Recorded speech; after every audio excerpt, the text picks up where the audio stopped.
எங்களை நேசிக்கிற எங்கள் மகா பரிசுத்தமுள்ள எங்கள் பரலோக பிதாவே, உம்முடைய பரிசுத்தமுள்ள நாமத்தை வாழ்த்தி ஸ்தோத்திரிக்கிறோம். கிருபையும் இரக்கமுள்ள தேவனே ஸ்தோத்திரிக்கிறோம். இம்மட்டும் உம்முடைய பிள்ளைகள் பாடி துதித்து ஆராதிக்க உதவி செய்தீர். இப்பொழுதும் ஆண்டவரே, எல்லா கனத்தையும் மகிமையும் உமக்கு செலுத்துகிறோம். இப்பொழுதும் வந்திருக்கிற என்னோடும் எங்களோடும் நீர் பேசுவீராக. உம்முடைய வசனங்களை கேட்பதற்கு உணர்வுதார், வாழ்வதற்கு கிருபைதார்.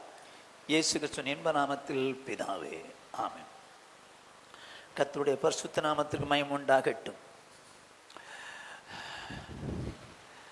இன்றைய செய்தியின் தலைப்பு, தேவனை சந்தோஷப்படுத்தும் மகன் யார்?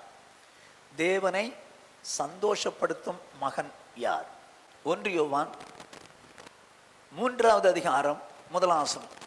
நாம் தேவனுடைய பிள்ளைகள் என்று அழைக்கப்படுவதனாலே பிதாவானவர் நமக்கு பாராட்டின அன்பு எவ்வளவு பெரிதென்று பாருங்கள். என்ன சொல்றது வேதம்? நாம் தேவனுடைய பிள்ளைகள் என்று அழைக்கப்படுவதனாலே பிதாவானவர் நமக்கு பாராட்டின அன்பு எவ்வளவு பெரிதென்று பாருங்கள். வானத்தையும் பூமியும் படைத்தவர், மகா பெரிய தேவன், மகா பரிசுத்தமுள்ள தேவன், அவருடைய பிள்ளைகள் என்று நாம் அழைக்கப்படுவதனால் என்ன சொல்றது? அவர் நமக்கு பாராட்டின அன்பு பெரிதுன்னு இருக்கு. நமக்கு அன்பு பாராட்டலாம், அவருக்கு பிள்ளைய மாறி இருக்க முடியாது. சொல்லிட்டு அடுத்த வசனம் சொல்லுது பாருங்க. அடுத்த வசனம், பிரியமானவர்களே, இப்பொழுது தேவனுடைய பிள்ளைகளா இருக்கிறோம். போதும், இப்பொழுது தேவனுடைய பிள்ளைகளா இருக்கிறோம். பிரியமானவர்களே, இப்பொழுது தேவனுடைய பிள்ளைகளா இருக்கிறோம். அப்படின்னா இதுக்கு முன்னால எப்படி இருந்தோம்? இப்பொழுது தேவனுடைய பிள்ளைகளா இருக்கணும். முன்னால எப்படி இருந்தோம்? பிசாசின் பிள்ளைகளா இருந்தோம்னு அர்த்தம். பிசாசின் பிள்ளைகளா இருந்தோம். அப்போ பிசாசுக்கு கூட பிள்ளைகள் இருக்காங்களா? எல்லாம் தேவனால் படைக்கப்பட்டவங்க தானே. அப்படி இருக்கும்போது பிசாசு கூட பிள்ளைகள் இருக்கிறாங்களா? வாசிங்க அதுல 10 வசனம். இதனாலே தேவனுடைய பிள்ளைகள் இன்னார் என்றும் பிசாசின் பிள்ளைகள் இன்னார் என்றும் வெளிப்படும். ஓகே, என்ன சொல்ல பாருங்க? தேவனுடைய பிள்ளைகள் இன்னார் என்றும் பிசாசின் பிள்ளைகள் இன்னார் என்று வெளிப்படும். அப்போ தேவனுக்கும் பிள்ளைகள் இருக்கிறாங்க, பிசாசுக்கும் பிள்ளைகள் இருக்காங்க. அப்போ தேவனுடைய பிள்ளைகள் யார்? கிறிஸ்தவெல்லாம் தேவனுடைய பிள்ளை, மற்றவங்க எல்லாம் பிசாசு பண்ணா கொன்னுருவாங்க. அப்படி அல்ல, அப்படி அல்ல. நான் இயேசுதான் வணங்குறேன், நான் பான் கிறிஸ்டியன், பிறந்ததிலே கிறிஸ்தவன், அதனால நான் தேவனுடைய பிள்ளை இல்லை. நான் சர்ச்சுக்கு ரெகுலராக போவேன், காணிக்க கொடுப்பேன், பைபிள் படிப்பேன், ஜெபம் பண்ணுவேன், அதனால நான் தேவனுடைய பிள்ளை அப்படின்னு சொன்னா தன்னை ஏமாத்திக்கிறாங்கன்னு அர்த்தம். தன்னை ஏமாத்திக்கிறாங்கன்னு அர்த்தம். அவங்க தேவனுடைய பிள்ளை இல்லை. ஏனென்றால் 8வது வசனம் சொல்லுது, பாவம் செய்கிறவன் பிசாசினால் உண்டாயிருக்கிறான். என்ன சொல்லுது பாருங்க? பாவம் செய்கிறவன் பிசாசினால் உண்டாயிருக்கிறான். அருமையான சௌரனே, சௌரியே, நீ ஒருவேளை இதுவரைக்கும் பாவம் செஞ்சுக்கிட்டே இருந்து நான் இயேசுதான் வணங்குறேன், நான் கிறிஸ்தவ குடும்பத்துல தான் பிறந்தேன், நான் தேவனுடைய பிள்ளைன்னு உன்னை ஏமாத்திக்காத, ஏமாத்திக்காத. வேதம் சொல்லுது, பாவம் செய்கிறவன் பிசாசினால் உண்டாயிருக்கிறான். நீ பாவம் செய்கிறவனாய் செய்கிறவளாய் இருந்தால் வேதத்தின்படி நீ சாத்தான் பிள்ளை, நீ சாத்தான் பிள்ளை. நீ வேணும்னா நீ சொல்லிக்கலாம், நான் ஆண்டவர் தான் வணங்குறேன், அவர் தான் நான் வணங்குறேன், முற்பிதாக்கள்லாம் அவங்கள தான் வணங்குறாங்க, அதனால நானும் வணங்கிட்டு தான் இருக்கிறேன் அப்படின்னு சொல்லுவாயானால் அதனாலே தேவனுடைய பிள்ளைகள் ஆக போறதில்லை. ஏனென்றால் வேதம் சொல்றது, பாவம் செய்கிறவன் பிசாசினால் உண்டாயிருக்கிறான். அப்போ பாவம் சரி யாரா இருந்தாலும் சரிங்க, நீங்க ஆலயமே கட்டி கொடுத்திருந்தாலும் சரி, சர்ச்சுக்கு ஃபேனுங்கன்னு வாங்கி போட்டிருந்தேன்னு சொன்னாலும் சரி, இல்லை காணிக்க கொடுத்தேன்னாலும் சரி, தினம் நான் பைபிள் படிக்கிறேன், ஜெபம் பண்றேன்னு சொன்னாலும் சரி, ஆனா நீ இதுவரைக்கும் பாவத்துல இருப்பாயானால் நான் சொல்லல, வேதம் சொல்லுது, நீ சாத்தான் பிள்ளை, நீ சாத்தான் பிள்ளை. ஆனால் 2ஆம் வசனம் என்ன சொல்லுது? இப்பொழுது நாம் தேவனுடைய பிள்ளைகளா இருக்கிறோம். அப்போ ஒரு சாத்தான் பிள்ளை தேவனுடைய பிள்ளையா மாறுறது எப்படி? சாத்தான் பிள்ளை தேவனுடைய பிள்ளையாய் மாறுகிறது எப்படி? ஏன்னா எல்லாரும் பாவம் செஞ்சிட்டோம், எல்லாம் சாத்தான் பிள்ளைகள் தான். இப்பொழுது தேவனுடைய பிள்ளைகளா இருக்கிறோம் என்று எழுதுகிறது. அப்ப எப்படிதான் தேவனுடைய பிள்ளையா மாறணும்? வேதம் சொல்லுது, கலாத்தியர் 3வது அதிகாரம் 26வது 27வது வசனங்கள். நீங்கள் எல்லாரும் கிறிஸ்து இயேசுவை பற்றும் விசுவாசத்தினால் தேவனுடைய புத்திரரா இருக்கிறீர்களே. சொன்னது, நீங்கள் எல்லாரும் கிறிஸ்து இயேசுவை பற்றும் விசுவாசத்தினால் தேவனுடைய புத்திரரா இருக்கிறீர்களே, பிள்ளைகளா இருக்கிறீங்கன்னு இருக்கு. ஓகே, பிள்ளைகளா இருக்கிறீங்கன்னு. எப்படி இருக்கிறீங்க? வசனம் சொல்லுது விசுவாசத்தினால் தேவனுடைய புத்திரரா இருக்கீங்க. எப்படி இருக்கிறாங்கன்னு சொல்லி அடுத்த வசனம் சொல்லுது பாருங்க. ஏனென்றால் உங்களில் கிறிஸ்துவுக்கு உள்ளாக ஞானஸ்நானம் பெற்றவர்கள் எத்தனை பேரோ அத்தனை பேரும் கிறிஸ்துவை தரித்துக் கொண்டீர்களே. கர்த்தருக்கு மகிமை உண்டாகட்டும். வேதம் சொல்றதை நல்லா கவனிச்சுங்க. விசுவாசத்தினாலே தேவனுடைய புத்திரரா இருக்கிறீர்கள். எப்படின்னா உங்களில் கிறிஸ்துவுக்கு உள்ளாக ஞானஸ்நானம் பெற்றவர்கள் எத்தனை பேரும் அத்தனை பேரும் கிறிஸ்துவை தரித்து. அப்ப யார் மனம் திரும்பி ஞானஸ்நானம் பெற்றார்களோ அவர்கள் கிறிஸ்துவை தரித்து கொண்டிருக்கிறார்கள். கிறிஸ்துவுக்குள்ள நம்ம வந்துட்டோம். ஞானஸ்நானம் ஒரு கடமைக்குரியதல்ல, இல்லை ஒரு சடங்குக்கும் இல்லை. ஞானஸ்நானம்ங்கிறது 10 ரீசன்ஸ் இருக்கு. அதுல ஒண்ணு என்னன்னா இயேசுவை தரித்து கொள்கிறது. யார் மனம் திரும்பி இயேசு என்னுடைய பாவங்களுக்காக அடிக்கப்பட்டார், இரத்தத்தினார் மரித்தார், 3ஆம் நாள் உயிரோடு எழுப்பினார் என்று விசுவாசித்து அவரிடத்திலே தன் பாவங்களை மறைக்காம அறிக்கையிட்டு மன்னிப்பு கேட்கிறானே, அவனுடைய பாவத்தை அவர் மன்னிக்க வல்லவராயிருக்கிறார். ஆமே. மன்னிக்கப்பட்ட பிறகு பாவம் மன்னிக்கப்பட்டதற்காக ஞானஸ்நானம் எடுக்கணும். பாவம் மன்னிக்கப்பட்டதற்காக ஞானஸ்நானம் எடுக்க வேண்டும் என்று வேதம் சொல்லுது. இங்கே பார்த்த சாரதின்னு ஒரு சகோதரர் இருக்கிறார், உட்கார்ந்துருக்காரு. அவர் பிஇ படித்தவர். இப்போ நான் அவர் பிஇ படிக்கலை, அவர் 5ஆம் வகுப்பு தான் படிச்சிருக்கான்னு நான் சும்மா சொல்கிறேன். அவர் ஒத்துக்காரு, அவர் மனைவி கொன்னுருவாங்க. ஏன்னா அவர் பிஇ படித்தவர். ஆனால் எப்படி ப்ரூவ் பண்ணுவார்? சர்டிஃபிகேட்டை காமிச்சா ப்ரூவ்டு. அப்படியே ஒரு மனுஷனுடைய பாவம் மன்னிக்கப்பட்டாயிடுச்சா இல்லையா எப்படி ப்ரூவ் பண்ணுறது? யார் ஒருவர் பாவம் மன்னிப்புக்கென்று ஞானஸ்நானம் எடுக்கிறார்களோ அவர்களுடைய பாவங்கள் மன்னிக்கப்பட்டதுன்னு அர்த்தம். ஆனா இன்னைக்கு நிறைய பேர் பாவம் மன்னிக்கப்படாமலே சும்மானாலும் ஞானஸ்நானம் எடுத்துக்கிறேங்க. கல்யாணத்துக்கு எடுத்தவங்க எத்தனை பேர்? கல்யாணம் ஆகணுங்கிறக்காக ஞானஸ்நானம் கொடுத்தவங்க எத்தனை பேர்? நீ ஞானஸ்நானம் எடு புள்ள பிறக்கும் அப்படின்னு சொன்னதுனால எத்தனை பேர் ஞானஸ்நானம் எடுத்தாங்க? எங்க இந்த ஞானஸ்நானம்லாம் செல்லாதுங்க. இந்த ஞானஸ்நானம்லாம் செல்லாது. வியாதி போறதுக்காக ஞானஸ்நானம் எடுத்தேன், என் பொண்ணு கல்யாணம் ஆகுறதுக்காக ஞானஸ்நானம் எடுத்தேன், இந்த ஞானஸ்நானம்லாம் செல்லவே செல்லாது. யார் ஒருவர் மனம் திரும்பி பாவங்களை மனஸ்தாபப்பட்டு ஆண்டவரிடத்தில் அறிக்கையிட்டு ஞானஸ்நானம் எடுத்தா அந்த ஞானஸ்நானம் பெற்றவங்க இயேசுவை தரித்து கொள்றாங்கன்னு அர்த்தம். அப்படி செய்யறதுனால என்னவா? அவருக்கு நாம் புத்திரராய் இருக்கிறோம். முந்தின வசனம் சொல்லுது கிறிஸ்து விசுவாசத்தினாலே நாம் தேவனுடைய புத்திரராய் இருக்கிறீர்கள். எப்படின்னா ஞானஸ்நானத்திலே நாம் அவரை தரித்து கொண்டோம். அப்ப மனம் திரும்பி ஞானஸ்நானம் எடுத்தால் அவர்கள் இயேசுவை தரித்து கொள்கிறார்கள். அவர்கள் தேவனுடைய புத்திரர். ஓகே, தேவனுடைய பிள்ளைகள். இங்க எத்தனை பேர் தேவனுடைய பிள்ளைகளா இருக்கீங்க உங்களுக்கு தெரியும். நான் கையை வைத்த சொல்லல. இப்பொழுது நாம் தேவனுடைய பிள்ளைகளா இருக்கிறோம். அப்ப இப்போ தேவனுடைய பிள்ளைகளாயாச்சு. ஓகே, இந்த பிள்ளைகள் இருக்கிறாங்களே, இந்த பிள்ளைகள் வாழ்க்கையில ரட்சிக்கப்பட்டு பிள்ளைகள் ஆனா அத்தனை பேரும் எப்படிதான் ஜெபம் பண்றாங்க? ஆண்டவரே என்னை ஆசீர்வதிங்க, என் புருஷன் ஆசீர்வதிங்க, என் மனைவி ஆசீர்வதிங்க, எங்களுக்கு இதெல்லாம் தந்துருங்க, அதெல்லாம் தந்துருங்க, கஷ்டம் போகணும், நஷ்டம் போகணும், வேலை கிடைக்கணும், அது கிடைக்கணும், இது கிடைக்கணும், இயேசுவின் மூலம் ஜெபம் கேளுங்க அப்படின்னு அர்த்தம் என்ன? ஆண்டவர் நமக்கு எல்லாம் செய்யணும்னு நினைக்கிறீங்க, அப்படித்தானே ஜெபம் பண்றீங்க. ஆண்டவர் உங்களுக்கு எல்லாம் செய்யணும். நீங்க ஆண்டவருக்கு ஏதாவது செய்யணும்னு நினைக்கிறீங்களா? என்ன அவருக்கு என்ன வேண்டி இருக்குது? நாங்க அவருக்கு போய் செய்ய. இப்போதான் அவரை சந்தோஷப்படுத்துற பிள்ளைய பற்றி நம்ம பார்க்க. பிள்ளைகள் தான், ஆனா அவரை சந்தோஷப்படுத்துற ஆண்டவர் சொல்றாரு. வாசி வேதம் சொல்றது நீதிமொழிகளின் புஸ்தகம் 27வது அதிகாரம் 11வது வசனம். என் மகனே, என்னை நிந்திக்கிறவனுக்கு நான் உத்தரவு கொடுக்கத்தக்கதாக நீ ஞானவான் ஆகி என் இருதயத்தை சந்தோஷப்படுத்து. என்ன சொல்றார் கவனிச்சுங்க.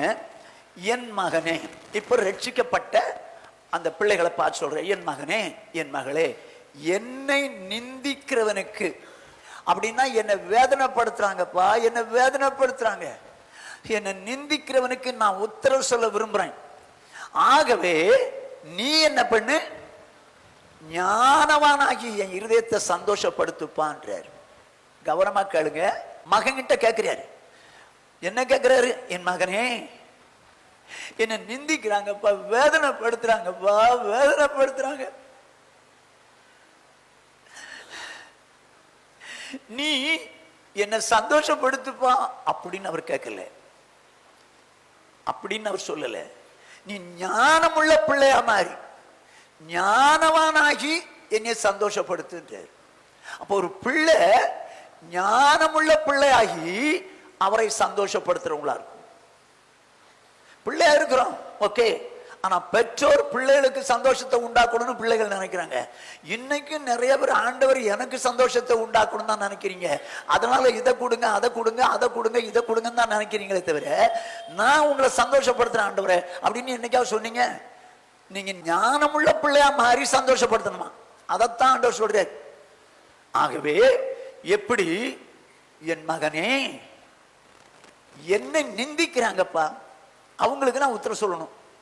நீ என்ன பண்ணு, ஞானமுள்ள பிள்ளையா மாறி என்ன சந்தோஷப்படுத்துப்பா. இப்போ ஆண்டவர் உங்ககிட்ட கேட்காரு, என்ன ஆண்டவர் சந்தோஷப்படுத்தலாமா? என்ன ஆண்டவரே, நான் பிள்ளைதான், ஆனா ஞானமுள்ள பிள்ளையா மாறி உங்களை சந்தோஷப்படுத்த விரும்புறேன், சொல்லலாம் ஆண்டவர்கிட்ட? ஓகே, கொஞ்சம் கவனமா கேட்டுங்க. அப்ப நிந்திக்கிறவன் யார்? ஃபர்ஸ்ட் பாயிண்ட் அதை பார்த்துவோம். நிந்திக்கிறவன் யார்? என்னை நிந்திக்கிறவனுக்குன்னு இருக்கு. அப்ப நிந்திக்கிறவன் யார்? எண்ணாகமம் 15வது அதிகாரம் 30வது வசனம். அன்றியும் தேசத்திலே பிறந்தவர்கள் ஆகிலும் அந்நியர்களில் ஆகிலும் எவனாவது துணிகரமாய் யாதொன்றை செய்தால் அவன் கர்த்தரை நிந்திக்கிறான். என்னவா? கவனமா கேட்டுங்க. தேசத்திலே பிறந்தவர்களாயிலும் அப்படின்னா இஸ்ரவேல் ஜனங்கள் மத்தியிலும் அந்நியர்களாயிலும் அடுத்தவங்களாயிலும் எவனாவது துணிகரமாய் பாவம் செய்தால், அதாவது எவனாய் துணிகராய் யாதொன்றை செய்தால் பாவம் செய்தால் அவன் கர்த்தரை நிந்திக்கிறான். அப்போ தேவனை நிந்திக்கிறது யார்? யாரு? எங்க உலகத்தானா இருக்கட்டும், துணிகரமா பாவம் செய்றான், ஓகே, அவனா இருக்கட்டும். அதே நேரத்தில் இஸ்ரவேல் தேசத்திலே பிறந்தவர்களா இருக்கும் அப்படின்னா ரட்சிக்கப்பட்ட தேவ ஜனங்களுக்குள்ளா இருக்கட்டும், யார் துணிகரமாய் பாவம் செய்கிறார்களோ அவர்கள் கர்த்தரை நிந்திக்கிறார்கள், வேதனைப்படுத்துறாங்க. சௌரியே நல்லா கவனிச்சுக்கோ, சௌரனே நல்லா கவனிச்சுக்கோ. நீ தேவனுடைய பிள்ளை, நீ தேவனை சந்தோஷப்படுத்த வேண்டும் என்று சொல்லி தேவன் விரும்புகிறார். ஆனால் இன்னைக்கு அநேக ரகசியமா முதல்ல பாவம் செய்றான், அதுக்கப்புறம் தான் ஒரு நாள் துணிகரமா பாவம் செய்றான். யாராவது இங்க துணிகரமா பாவம் செஞ்சுட்டு உட்கார்ந்துருக்கீங்களான்னு பாரு. துணிகரமா பாவம் செஞ்சுட்டு இங்க உட்கார்ந்துருக்கான் பார். முதல்ல ரகசியமா தான் செஞ்ச, அப்புறம் துணிஞ்சவனுக்கு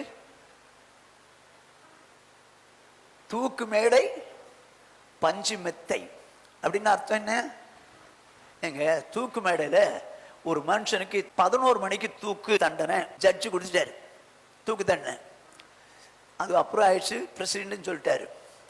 11 மணிக்கு கரெக்டா தூக்கு தண்டனை கொடுக்கறதுக்கு முன்னால போலீஸ் டிஎஸ்பி இருப்பாரு, 2 ஜெயில் சூப்பரண்டன்ட் இருப்பாரு, 3 கவர்மெண்ட் ஆஸ்பத்திரியுடைய ஹையர் அபிஷியல் அவர் இருப்பார்.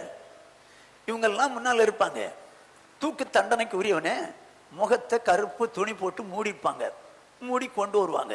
இது ஒரு பிளாட்ஃபார்மர் இருக்கும், பிளாட்ஃபார்மர் இருக்கும். இந்த பிளாட்ஃபார்ம்ல அவனை நிறுத்திடுவாங்க. மேல இருந்து ஒரு கயிறு வரும், கயிறை இப்படி தொங்க போட்டுருவாங்க, கயிறை எப்படி தொங்க போட்டுருவாங்க. இப்ப தொங்க போட்ட உடனே அவன் நிற்பான். 11 மணிக்கு அடிச்ச உடனே அங்கிருந்து சைன் பண்ணிடுவாங்க. பண்ணன உடனே ஒருத்தங்க ஒரு சுவிட்ச் ஆன் பண்ணுவாங்க, இந்த பிளாட்ஃபார்ம் நகர்ந்துடும். இந்த பிளாட்ஃபார்ம் நகர்ந்துடும். நகர்ந்துச்சுன்னா என்ன ஆகும்? கீழே பள்ளம் சங்குன்னு தொங்குவான், மாட்டிடும். மாட்டின உடனே மெடிக்கல் ஆஃபீஸர் இருக்கார, கவர்மெண்ட் ஆஃபீஸர் பெரியவர், அவர் நேரம் வந்து ஒரு ஊசியை போட்டுருவார், சாவறதுக்கு ஊசியை போட்டுருவார். ஏன் அப்படின்னா பிழைச்சிட்டான்னா அவனை அப்புறம் கொல்ல முடியாது.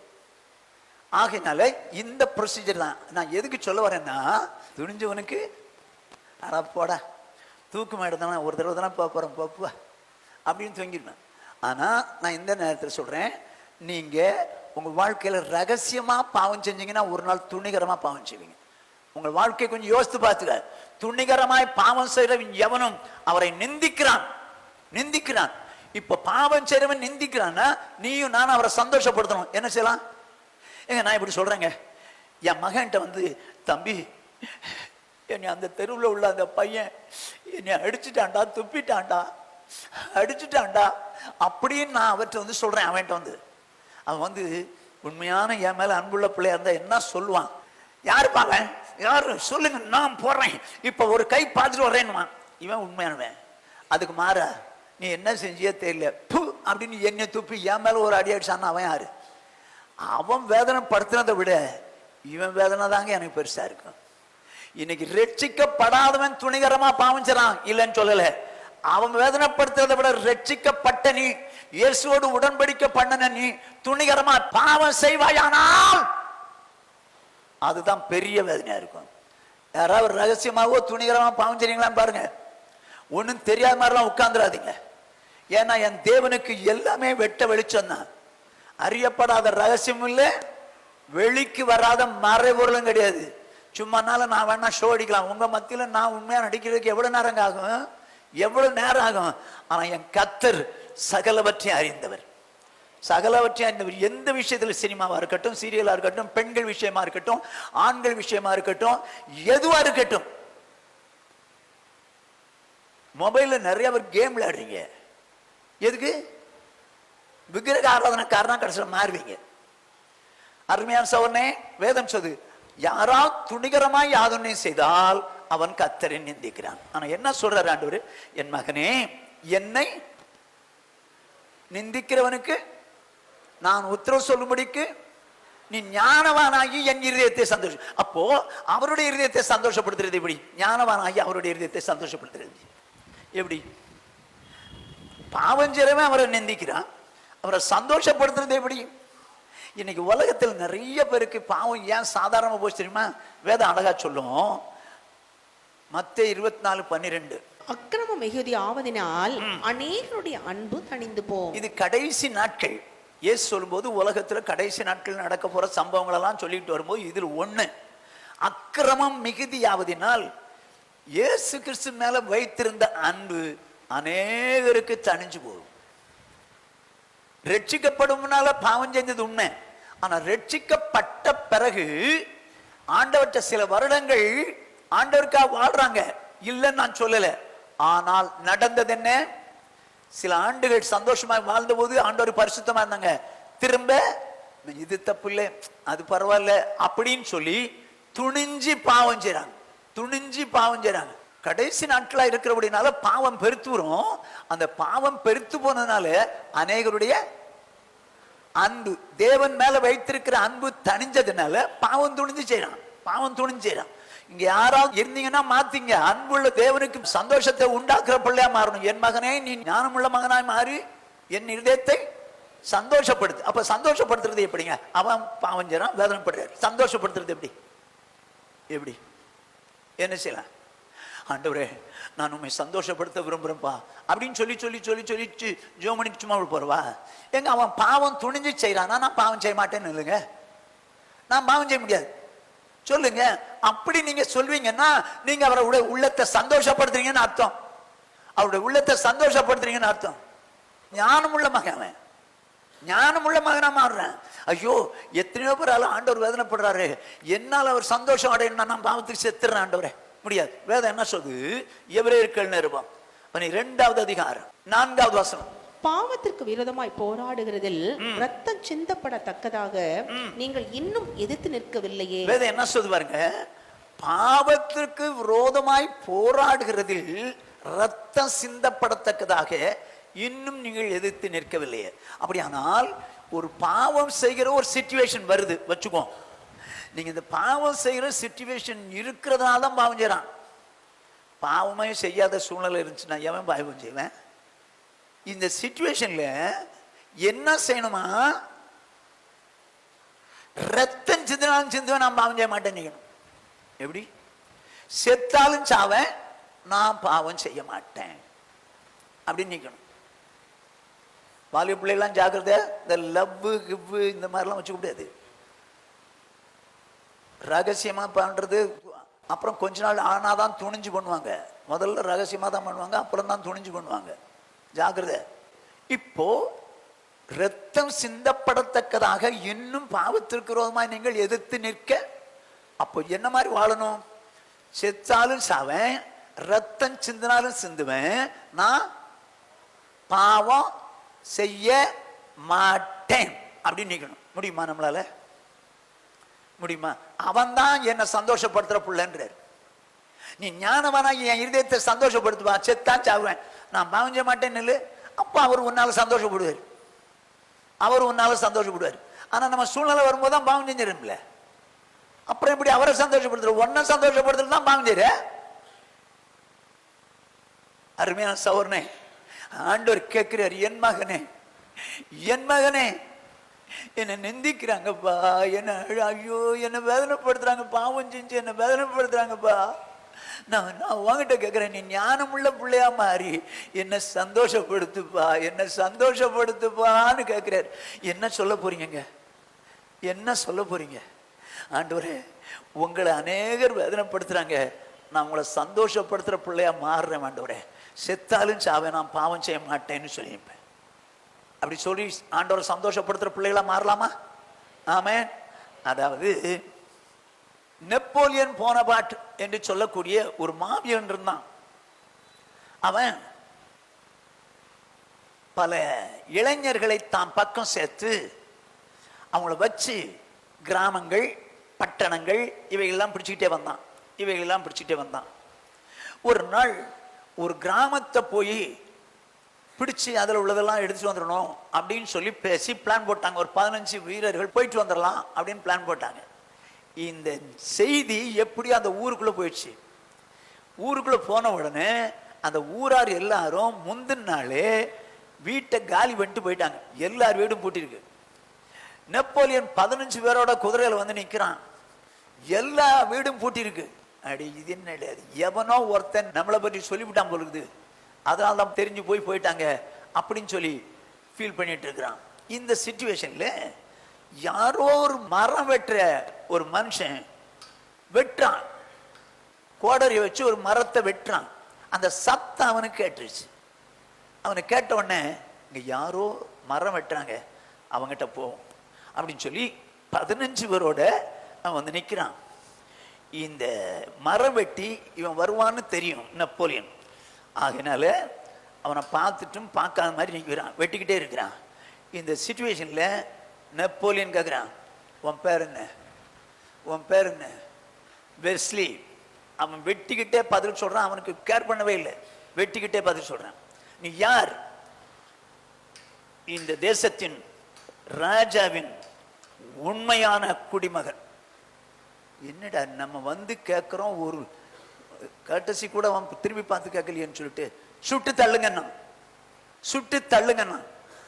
ஆனால் இந்த வெஸ்லி என்ன சொன்னா தெரியுமா? இந்த வெறு உன் துப்பாக்கி பயந்தவன் நான் இல்லை, உன் துப்பாக்கிக்கு பயந்தவன் நான் இல்லை, நான் உண்மையான இந்த தேசத்தின் ராஜாவினுடைய தொண்டன், உன் துப்பாக்கிக்கு நான் பயப்படலன்னு சொல்லி சொன்ன உடனே அந்த நெப்போலியன் பார்த்தான், அட இது மாதிரி ஆழ்த்தான் நம்மகிட்ட வேணும்டான்னு போடுங்கடான்ட்டான். வீரர்களை கூப்பிட்டு போடுங்கன்ட்டான்.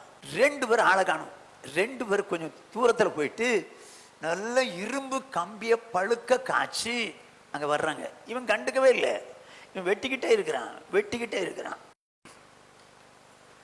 2 பேர் வந்தானுங்க. ஒருத்தன் அவனுடைய லெப்ட் ஹேண்டை இழுத்துட்டான், பிடிச்சிட்டான்.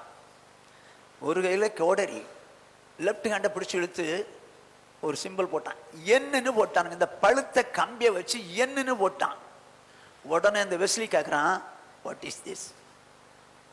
இன்னையிலிருந்து நீ நெப்போலியனை சார்ந்தவன் அப்படின்னு சொன்ன உடனே அவன் சொன்னான், வெரி சாரி. அந்த ராஜாவுடைய உண்மையான குடிமகன் ஒரு நாளும் நெப்போலியனுக்கு அடிபணிய மாட்டேன்னு சொல்லிட்டு என்ன பண்ணானா, இந்த கையை இந்த மரத்தில் வச்சான், கோடரி எடுத்தான், ஒரே போடா போட்டு கட் பண்ணிட்டு இந்த பிடிச்சுக்கோ அப்படின்னு விட்டான்.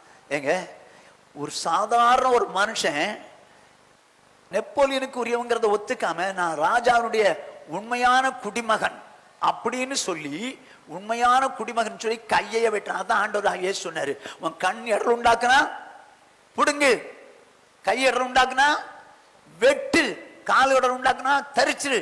ஏன்? நீ பாவம் செஞ்சு நரகத்துக்கு போவ. அது எனக்கு வேதனை, வேதனை வேதனை வேதனை. என்ன சொல்ல போறா சகோதரனே? பாவத்துக்கு விரோதமாய் போராடுகிறதில் ரத்தமே சிந்தினாலும் பரவாயில்ல, நான் பாவம் செய்ய மாட்டேன் நிக்கிறவன் தான் தேவனை சந்தோஷப்படுத்துற மகன். ஆமென், ஹல்லேலூயா. நானும் நீங்களும் அப்படி சந்தோஷப்படுத்துவதற்கு ஆண்டவரே, என்ன பாவமான சூழ்நிலை வந்தால் நான் செய்ய மாட்டேன் ஆண்டவரே, உமக்கா வெறி பிடிச்சு நிற்பேன் ஆண்டவரே, வைராக்கியமா இருப்பேன், பாவத்துக்கு செத்துருவேன், உமக்கா வாழ்வேன் அப்படின்னு சொல்லி ஒரு வாழ்க்கை வாழலாமா? அப்படி வாழ்ந்தால் அப்படிப்பட்டவர்கள் மூலம் தேவன் சந்தோஷப்படுவார். ஆமென். இரண்டாவது வேதம் சொல்ல நீதிமொழிகளின் புஸ்தகம் 23வது அதிகாரம் 15வது வசனம். என் மகனே, உன் இருதயம் ஞானமுள்ளதா இருந்தால் என்னிலே என் இருதயம் மகிழும். ஓஹோ, என்ன சொல்றாரு? என் மகனே, உன் இருதயம் ஞானமுள்ளதா இருந்தால் என்னிலே என் இருதயம் மகிழுன்றார். முதல்ல என்ன கேட்டாரு? என் மகனே, நீ ஞானவானாகி என் இருதயத்தை சந்தோஷப்படு. அப்போ தேவனுடைய இருதயத்தை சந்தோஷப்படுத்துறவன் தான் உண்மையான ஞானமுள்ள மகன். அவன் முதல்ல எப்படி சந்தோஷப்படுத்துவான்? பாவத்துக்கு செத்துருவான், பாவம் செய்ய மாட்டான். ரெண்டாவது என்ன சொல்லுது? என் மகனே, உன் இருதயம் ஞானமுள்ளதா இருந்தால் என்னிலே என் இருதயம் மகிழும். அப்ப ஆண்டவருடைய உள்ளத்தை மகிழ்விக்கிற ஒரு மகன் எப்படி மகிழ்விக்கணும்னு சொல்லி ஆண்டவர் விரும்புறாரு. உன் இருதயம் ஞானம் உள்ளதா இருந்தால் என் இருதயம் மகிழும். அப்ப அவருடைய இருதயத்தை மகிழ்விக்கிறது நம்முடைய இருதயம் என்ன பண்ணணுமா? ஞானம் உள்ளதா மாறும். ஞானம்னா என்னங்க? வசனம் சொல்லுது, யோபுவின் புஸ்தகம் 28வது அதிகாரம் 28வது வசனம். மனுஷனை நோக்கி, இதோ ஆண்டவருக்கு பயப்படுவதே ஞானம். ஆண்டவருக்கு பயப்படுவதே ஞானம். என் மகனே, நீ ஞானவானாகி என் இருதயத்தை, அதனால எம்ஏ படிக்கணும், டாக்டர் படிக்கணும், பிஹெச்டி படிக்கணும், அதெல்லாம் நான் சொல்ல வரல. உன் இருதய ஞானமாகி என்னுடைய உள்ளத்தை சந்தோஷப்படுத்து. அப்ப இருதய ஞானமாகணும்னா, ஞானம்னா என்னன்னு எழுதுது? கர்த்தருக்கு பயப்படுதல் தான் ஞானம். அப்ப கர்த்தருக்கு பயப்படுதல்னா என்ன? நீதிமொழிகள் 8வது அதிகாரம் 13வது வசனம். தீமையை வெறுப்பதே கர்த்தருக்கு பயப்படும் பயம். கர்த்தருக்கு பயம் உண்டாகட்டும். தீமையை வெறுப்பதே கர்த்தருக்கு பயப்படும் பயம். இதுதான் ஞானம். ஒரு மனுஷன் ஞானம் உள்ளவனா இருந்தா என்ன பண்றாரு? என்ன சந்தோஷப்படுத்துறான்றாரு. முதல்ல செயல்பாட்டுல பாவம் செய்ய மாட்டேன் அப்படின்னு சொன்னா அவர் சந்தோஷப்படுறார். ரெண்டாவதாக உன் இருதயம் ஞானம் உள்ளதா. ஞானம்னா என்ன? கர்த்தருக்கு பயப்படுதல்னா என்ன? அப்போ இருதயத்தில் ஞானம்னு அர்த்தம் என்ன? எண்ணத்துல தீமை வெறுத்துறனுங்க. வருகிற எண்ணத்தை தீமையா எருதுன்னு வச்சுங்க, அதை வெறுத்துறணும். இந்த எண்ணம் இருக்குது பாத்தீங்களா, அது சாத்தான் கொண்டு வருது. தேவையில்லாத எண்ணத்தெல்லாம் கொண்டு வருது. மனுஷனை பாவம் செய்ய சாத்தானால் வைக்க முடியாது, அவன் தூண்டதான் முடியும். ஆனா பாவம் செய்யறது மனுஷங்கள் தான் இருக்கு, ஆனா எண்ணத்துல தான் தூண்டுவான். இப்போ இருதயத்துல ஞானம் உள்ளவனா இருந்தான்னு அர்த்தம், இருதயத்துல பாவமான சிந்தை வெறுத்துறணும். இந்த எண்ணத்து சாத்தான், அடே அந்த பொண்ணை பாரு அழகா இருக்கல்ல அப்படின்னு சொல்றான்னு வச்சுங்க, நீங்க இருதயத்துல ஞானம் உள்ளவங்களா இருக்கணும். என்ன செய்வீங்க? இச்சோடு பார்க்கறத தூண்டுறான், பாரு பாருன்னு தூண்டுறான். இப்போ இருதயத்துல ஞானம் வரணும், இருதயத்துல தான் தூண்டுறான். இருதயத்துல பாவத்திலிருந்து விலகணும். போடா பிசாச, இயேசுவின் நாமத்தினால போ, இயேசுவின் நாமத்தினால எண்ணத்தை உண்டு பண்ணுகிற பொல்லாதாவியே போ அப்படின்னு சொல்லி இருதயத்துல எண்ணத்தை கொண்டு வர்றான் பாருங்க. அந்த பிசாசுக்கு நீங்க எழுத்து நின்னுட்டீங்கன்னா அவன் துண்டை காணும் துணியை காணும்னு ஓடிடுவான். வேதம் அழகா சொல்லுது, பிசாசுக்கு எதிர்த்து நில்லுங்கள், அப்பொழுது அவன் உங்களை விட்டு ஓடி போவான். எப்படி எதிர்த்து நிற்பீங்க? கொம்பை கொண்டு வரேன்டா, கோடர் எட்டு வரேன்டா அப்படின்னா அது ஒரு ஆவிங்க. அதுகிட்ட போய் கொம்பு வச்சு நீங்க ஒன்றும் செய்ய முடியாது, கோடரியை வச்சு ஒன்றும் செய்ய முடியாது. அது ஒரு ஆவி. அந்த ஆவி தூண்டத்தான் செய்யும். பாவம் செய்யும். அழகான பையன் போறான் பாரு, ஓ நல்ல அருமையான ஒரு அழகான ஆம்பளை போறான் பாரு அப்படின்னு சொல்றான்னு வச்சுங்க. அவங்க சும்மா எல்லாரையும் தப்பா சொல்லலை அப்படின்னு எண்ணத்தை தூண்டான்னு வச்சுங்க, என்ன செய்வீங்க?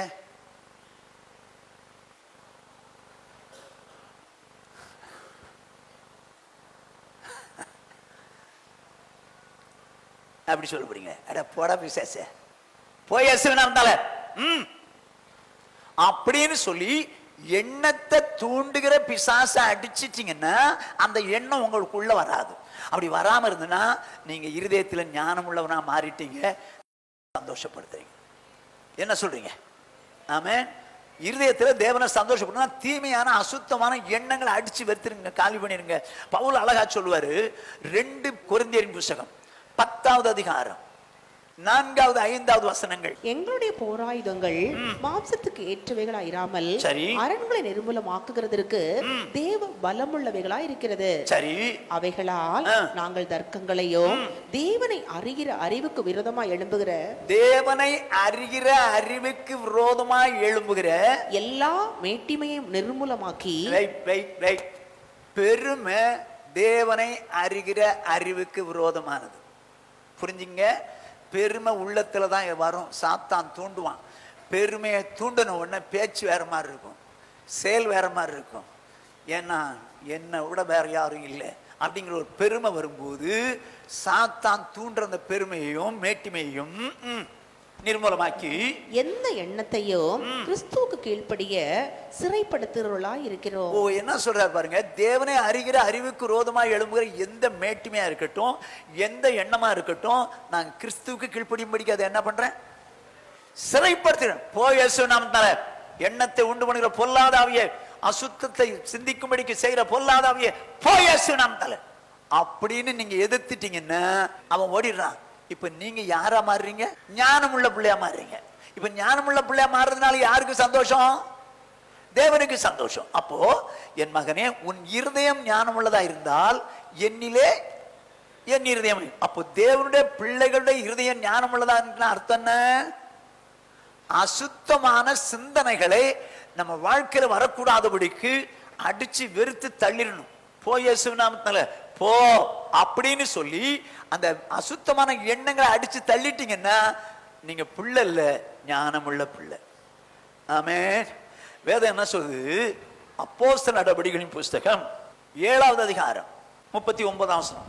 இவனுக்கு நம்முடைய பிதாக்கள் கீழ்ப்படிய மனதாயிராமல் இவனை தள்ளிவிட்டு தங்கள் இருதயங்களில் எகிப்துக்கு திரும்பி. இப்போ மோசேயும் ஆரோனும் எகிப்திலிருந்து இஸ்ரவேல் ஜனங்களை கானானுக்கு கூட்டு போறாங்க.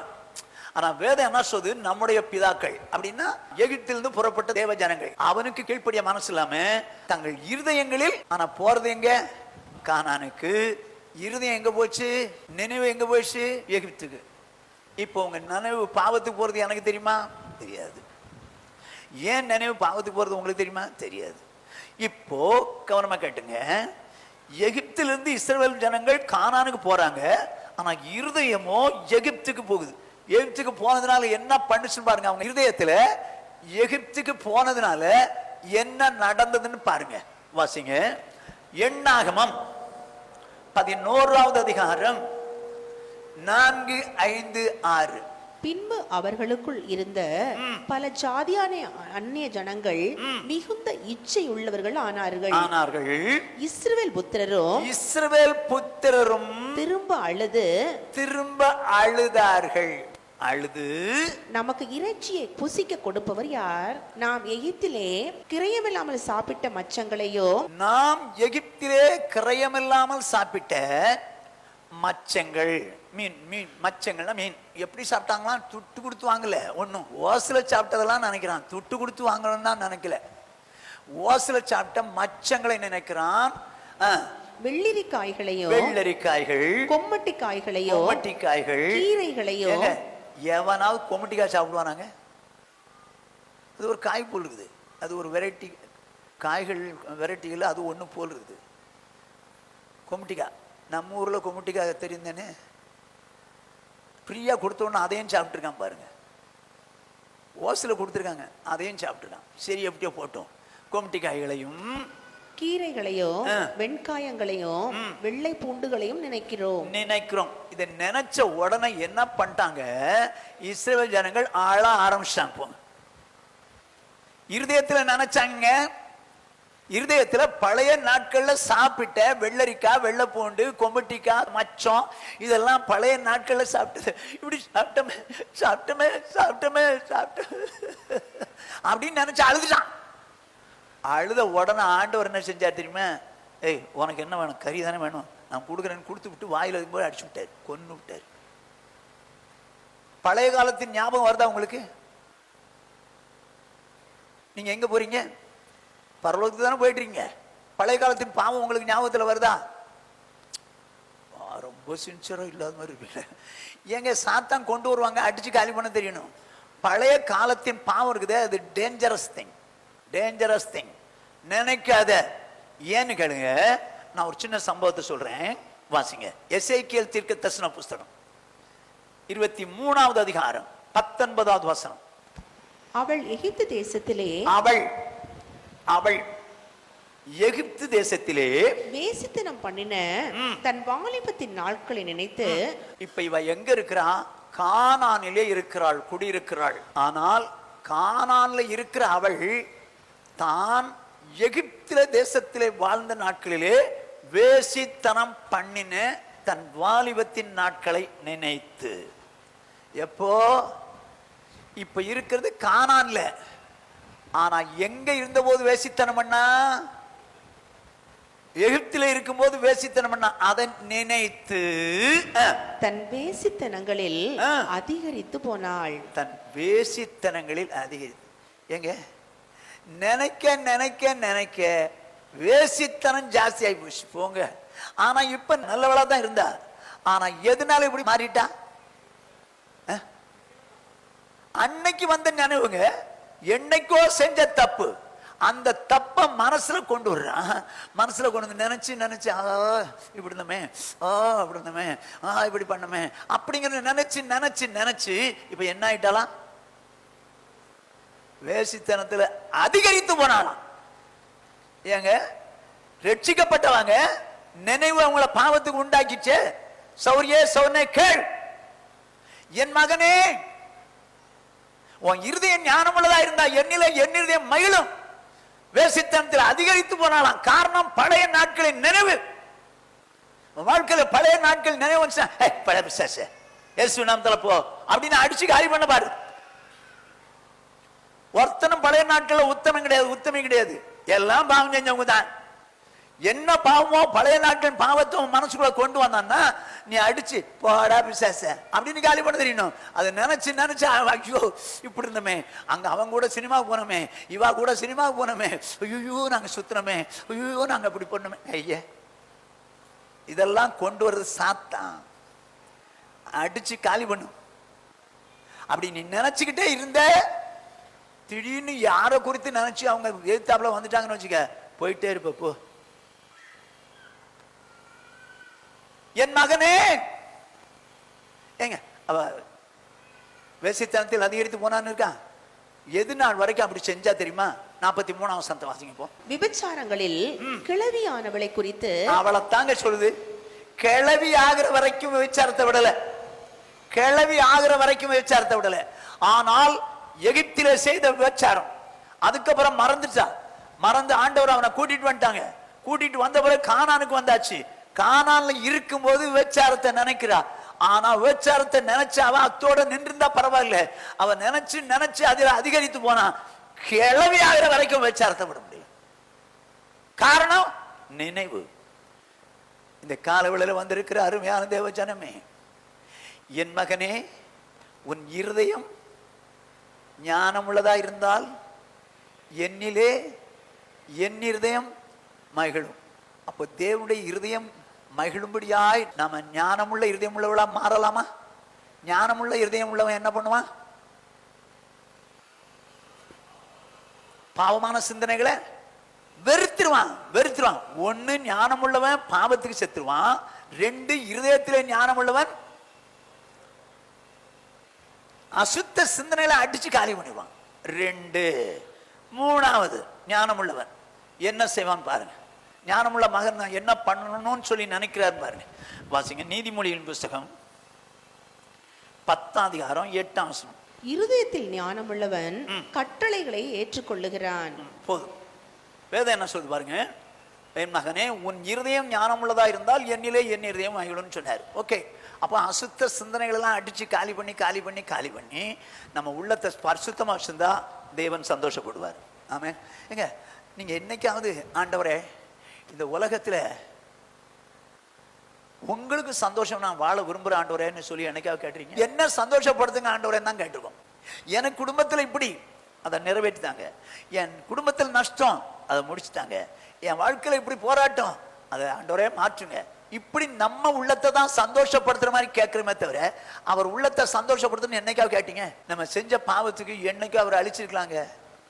தம்முடைய சொந்த குமாரனை நமக்காக பலியாக்கி நம்ம மீட்டு எவ்வளவு அன்பு வச்சிருக்காரு. தம்முடைய சொந்த குமாரனும் அவரும் நமக்காக பலியாகி நம்ம மீட்டாரு. என்ன அன்பு! இந்த அன்பை நம்ம யோசிக்கவே இல்லையே. இந்த அன்பை, கிறிஸ்துவின் அன்பை யார் ஒருத்தன் ருசித்து பார்க்குறானோ அவன் பாவம் செய்ய மாட்டாங்க. நான்லாம் தினம் இதை சிந்திப்பேங்க. அந்த சிலுவை காட்சியை தினம் சிந்திச்சுட்டு சொல்லுவேன், இவ்வளவுலாம் என் மேலே அன்பு செலுத்தி என்ன நீங்கள் சாவடிக்காம என்ன ரட்சிக்கும்படிக்கு உங்கள் குமாரனே பலியாக்குறீங்கல்ல, இந்த அன்பு கேடு நான் எப்படி வாழணும்? உங்கள் குமாரனோ பாவத்தில் கடந்த என்ன அழிக்காம தன்னையே பலியாக்குனாரு, துப்பப்பட்டாரு, குத்தப்பட்டாரு, நொறுக்கப்பட்டாரு, இப்படிலாம் ஆணிகள் கடவப்பட்டாரு, பாதாளத்துக்கே போனாரு. என்ன அன்பு ஆண்டவரே! இந்த அன்புக்கு ஈடா பிதாவே உங்க அன்பு, உடைய குமாரனுடைய அன்பு, இந்த அன்புக்கு ஈடா நான் எப்படி வாழ்ந்தா சமமா இருக்கும்? முழு இதயத்தோடும் முழு ஆத்மாவோடும் முழு மனதோடும் முழு பலத்தோடும் இடத்துல அன்பு கூறுறேன் ஆண்டவரே தனம் சொல்லுவேன். அதோடு மாத்திரம் இல்லை ஆண்டவரே, உங்க உள்ளம் மகிழும்படி நான் வாழணும் ஆண்டவரே. ஏன் உள்ளத்தை மகிழ்ச்சி ஆக்குங்க நான் உங்ககிட்ட கேட்க மாட்டேன். ஏன் உள்ளத்தை மகிழ்ச்சி ஆக்குங்கன்னு நான் உங்ககிட்ட கேட்க மாட்டேன். உங்க உள்ள என்னால மகிழ்றதுக்கு நான் எப்படி வாழ்ந்தா மகிழும், அப்படி நான் வாழ வாஞ்சிக்கிறேன் ஆண்டவரே, எனக்கு இருவதாங்க. ஒருவேளை என்னுடைய எண்ணம் என்ன சந்தோஷப்படுத்துது, அது உங்களை வேதனைப்படுத்துதுன்னா அந்த எண்ணத்தை காலி பண்ணிருங்க. உங்களை வேதனைப்படுத்தி நான் சந்தோஷமா இருக்கவா? வேண்டாம் ஆண்டவரே, அப்படிப்பட்ட எண்ணம் எனக்கு வேணாம், காலி பண்ணிருங்க அப்படின்னு. ஒருவேளை என் பார்வை உங்களை வேதனைப்படுத்துது, அது என்ன சந்தோஷப்படுத்துதுன்னா என் கண்ணை குருடாக்குங்க ஆண்டவரே என்ன. எனக்கு கவலையே கிடையாதுங்க. ஆண்டவருக்கு இல்லாத கண்ணா எனக்கு? என்னை எவ்வளவாய் நேசிச்சாருங்க. என் இருதயத்தில் அசுத்தமான சிந்தனைகளினாலே எனக்கு சந்தோஷம், அது உங்களுக்கு வேதனைன்னா இருதயத்தை ஹார்ட் ஃபெயிலியர் ஆக்குங்க ஆண்டவரே என்ன. கவலைப்படலாங்க, என் வாழ்றது ஆண்டவருக்காகவே, ஆண்டவருக்காகவே வெறி பிடிச்சு வாழ விரும்புகிறேன். அதைத்தான் ஆண்டவர், என் மகனே என்ன நிந்திக்கிறாங்கப்பா, நீ ஞானவானாகி என் இருதயத்தை, சரி அவருடைய இருதயம் ஞானம் உள்ளவன் எப்படி இருப்பான்? ஒண்ணு, பாவத்துக்கு செத்துருவான். ரெண்டு, இருதயத்தில் ஞானம் உள்ளவன் என்ன செய்வான்? நினைவை சுத்தமா வச்சிருப்பான். மூணாவது என்னவா? இருதயத்தில் ஞானம் உள்ளவனா இருந்தால் அவன் கட்டளைகளை ஏற்றுக்கொள்வான். இருதயத்தில் சுத்தமா இருக்கணும்னு நினைக்கலாம் பாத்தீங்களா, அவன் என்ன செய்வானா? வசனங்களை ஏற்றுக்கொள்வான். நீங்க என்ன வசனம் சொன்னாலும் கேட்பீங்களா? நீங்க ஏதாவது சிக்க வச்சிட போறீங்களா? என்ன வசனம் சொன்னாலும் கேட்பீங்களா? சொல்லவா? போங்க, நம்மளால அப்படிலாம் கீழ்ப்படிய முடியாது. இருதயத்தில் ஞானம் உள்ளவன் கீழ்ப்படிவாங்க. இருதயத்தில் சுத்தமான இருதயம் உள்ளவன் நினைக்கிறவன் ஆண்டவர் என்ன வசனம் சொன்னாலும் கீழ்ப்படிவான். அப்படிதான் சொல்லுது வேதம், நான் சொல்லல. இருதயத்தில் ஞானம் உள்ளவன் கட்டளைகளை ஏற்றுக்கொள்வான். உங்களுக்கு வசனம் ஒண்ணு வந்துச்சுன்னா நீங்க என்ன சொல்றீங்க? நான் ஆண்டவர்கிட்ட ஜெபம் பண்ணி நான் செய்யறேன்றீங்க. அது எப்படி? சொன்னவரே ஆண்டவர் தானே, அப்புறம் யார்கிட்ட நீ ஜெபம் பண்ணுவ? சொன்னவரே ஆண்டவர் தானே, சொன்னவரே ஆண்டவர் தான், அப்புறம் யார்கிட்ட ஜெபம் பண்ணுவ? நான் ஜெபம் பண்ணி செய்யறேன், நான் ஜெபம் பண்ணி செய்யறேன். உனக்கு மனம் இல்லை, மார்க்கம் வரல, சும்மா நாள் ஏமாத்திட்டே இருக்கிற. பிரதர் சிஸ்டர் இதை பண்ணிடக்கூடாதா, இதை செஞ்சிடக்கூடாது, ஜெபம் பண்ணிட்டு இருக்கேன் பாஸ்டர். ஏங்க, நான் பல முறை சொல்லியிருக்கிறேன், புருஷன் வெளிநாட்டிலேருந்து ஒரு லெட்டர் போட்டிருக்கான், இதை செய்ய அதை செய்ய அதை செய்து. ஒரு 1,00,000 ரூபாய் கொடுத்து 20,000 தசமாக கொடு, 20,000 உங்கள் அம்மாட்ட கொடு, 20,000 உனக்கு வச்சுக்க, 20,000 எங்கள் அம்மாட்ட கொடு, 20,000 ஓல்டு ஏஜ் ஹோமுக்கு கொடுன்னு எழுதிவிட்டான். இப்போ இவ என்ன பண்ணா தெரியுமா? 20,000 காணி கொடுத்தா, 20,000 தனக்கு வச்சுக்கிட்டா, 20,000 அவங்க அம்மாட்ட கொடுத்தா, 20,000 ஓல்டேஜ் ஹோம் கொடுத்தா. மீதி எவ்வளவு இருக்கு? சரி, இப்ப 20,000 யாருக்கு கொடுக்கணும்? மாமியாருக்கு. அது கரெக்டா சொல்றீங்க, மாமியாருக்கு கொடுக்கணும். ஆனா இதை கொடுக்கல. அவங்க மாமியார் வந்து கேட்கறாங்க, அம்மா என் பையன் 20,000 அனுப்பியிருக்காரம்மா, கொடுமான்னு கேட்கறான். அதுக்கு அவ சொல்றா, நான் எங்க வீட்டுக்கார்ட்ட கேட்டு சொல்றேன், கேட்டு சொல்றேன் அப்படின்னு சொன்ன உடனே நேர போயிட்டா மாமியார். நேர போன் அடிச்சா வெளிநாட்டுக்கு, எப்பா உன் மனைவி நான் 20,000 கேட்க சொன்னால கேட்டேன், எங்க வீட்டுக்காரர் சொல்லட்டும் அப்புறம் தர்றேன்ற. அப்படியா சொன்னம்மா? அப்படியா சொன்னா? ஆமாப்பா அப்படிதான் சொன்னா. வைங்க போன, 10 நிமிஷத்துல உங்களுக்கு 20,000 வருது பாருங்க. அடிச்சான் போன், அடிச்சான். அடிச்ச உடனே எடுத்த உடனே, மாமா நல்லா இருக்கு மாமா, வாக்கி சும்மா மாமாவா? ஆமா நான் உனக்கு பணம் அனுப்புனேன்ல, எல்லாருக்கும் கொடுத்துட்டியா? எல்லாருக்கும் கொடுத்துட்டேன் மாமா. ஆண்டவர் கொடுத்துட்டியா? கொடுத்துட்டேன். உனக்கும் பிள்ளைகளுக்கு எடுத்துட்டீங்களா? எடுத்துட்டேன். உங்க அம்மா கொடுத்துட்டியா? கொடுத்தேன். ஓல்டு ஏஜுக்கும் கொடுத்துட்டியா? கொடுத்தேன். எங்க அம்மா கொடுத்தியா? இல்ல உங்களை கேட்டுட்டு கொடுக்கலான் இருந்தேன் மாமா. ஏய், எழுதுனதே நான் தானடி, எழுதுனதே நான் தானே, அத்தனை எழுதுனது நான் தான், அத்தனை பேரும் கொடுத்தல. ஆனா இப்ப இங்க இது மட்டும் என்கிட்ட கேட்கிற, எழுதுனதே நான் தானே, எப்படி கேட்ப? உனக்கு மனசு இல்ல, அதனால என்கிட்ட கேட்கிறேன். மனசுல எங்க அம்மா மேல உனக்கு விருப்பம் இல்லைன்னு நான் சொல்லல, என் மேல விருப்பம் இல்லை. என் மேல விருப்பம் இருந்தா எழுதுனது என் புருஷன், அதனால நான் கட்டாயம் செய்வேன், செஞ்சிருப்பேன். என் மேல உனக்கு அன்பு இல்லப்பா, அன்பு இல்ல. இல்லைங்க இப்பவே கொடுத்துறேன், அதை முதல்ல கொடுத்துருக்கலாம்ல, நான் தானே எழுதி வச்சுக்கேன். மறுபடியும் சொல்றேன், மறுபடியும் சொல்றேன், வேதம் என்ன சொல்லுது? இருதயத்தில் ஞானம் உள்ளவன் கட்டளைகளை ஏற்றுக்கொள்கிறான். என்ன கட்டளையா இருந்தாலும் சரி ஏத்துக்கணும், என்ன வசனமா இருந்தாலும் சரி. வேதம் அழகா சொல்லு. 1 யோவான் 5வது அதிகாரம் 1ஆம் வசனம், நாம் தேவனுடைய கற்பனைகளை கைக்கொள்வதே அவரிடத்தில் அன்பு கூறுவதாம், அவருடைய கற்பனைகள் பாரமானவைகளும் அல்ல. வேதம் என்ன சொல்லுது? நாம் தேவனுடைய கற்பனைகளை கைக்கொள்வதே அவரிடத்தில் அன்பு கூறுவதாம், அவருடைய கற்பனைகள் யாருக்கு யாருக்கு பாரமா இருக்காது? ஆண்டவர் மேல யாருக்கு 100க்கு 100 அன்பு இருக்குதோ அவங்களுக்கு எந்த வசனமும் பாரமா இருக்காதுங்க, எந்த வசனமும் பாரமா இருக்காது. இன்னைக்கு சாதாரணமா எந்த வசனம் என்னால முடியாதுங்க, எங்க வீட்டுல ஒத்துக்க மாட்டாங்க, எங்க ஊர்ல ஒத்துக்க மாட்டாங்க. என்ன நீ வீட்டுல உள்ளவங்கள விடவா தேவன் சின்னவரு?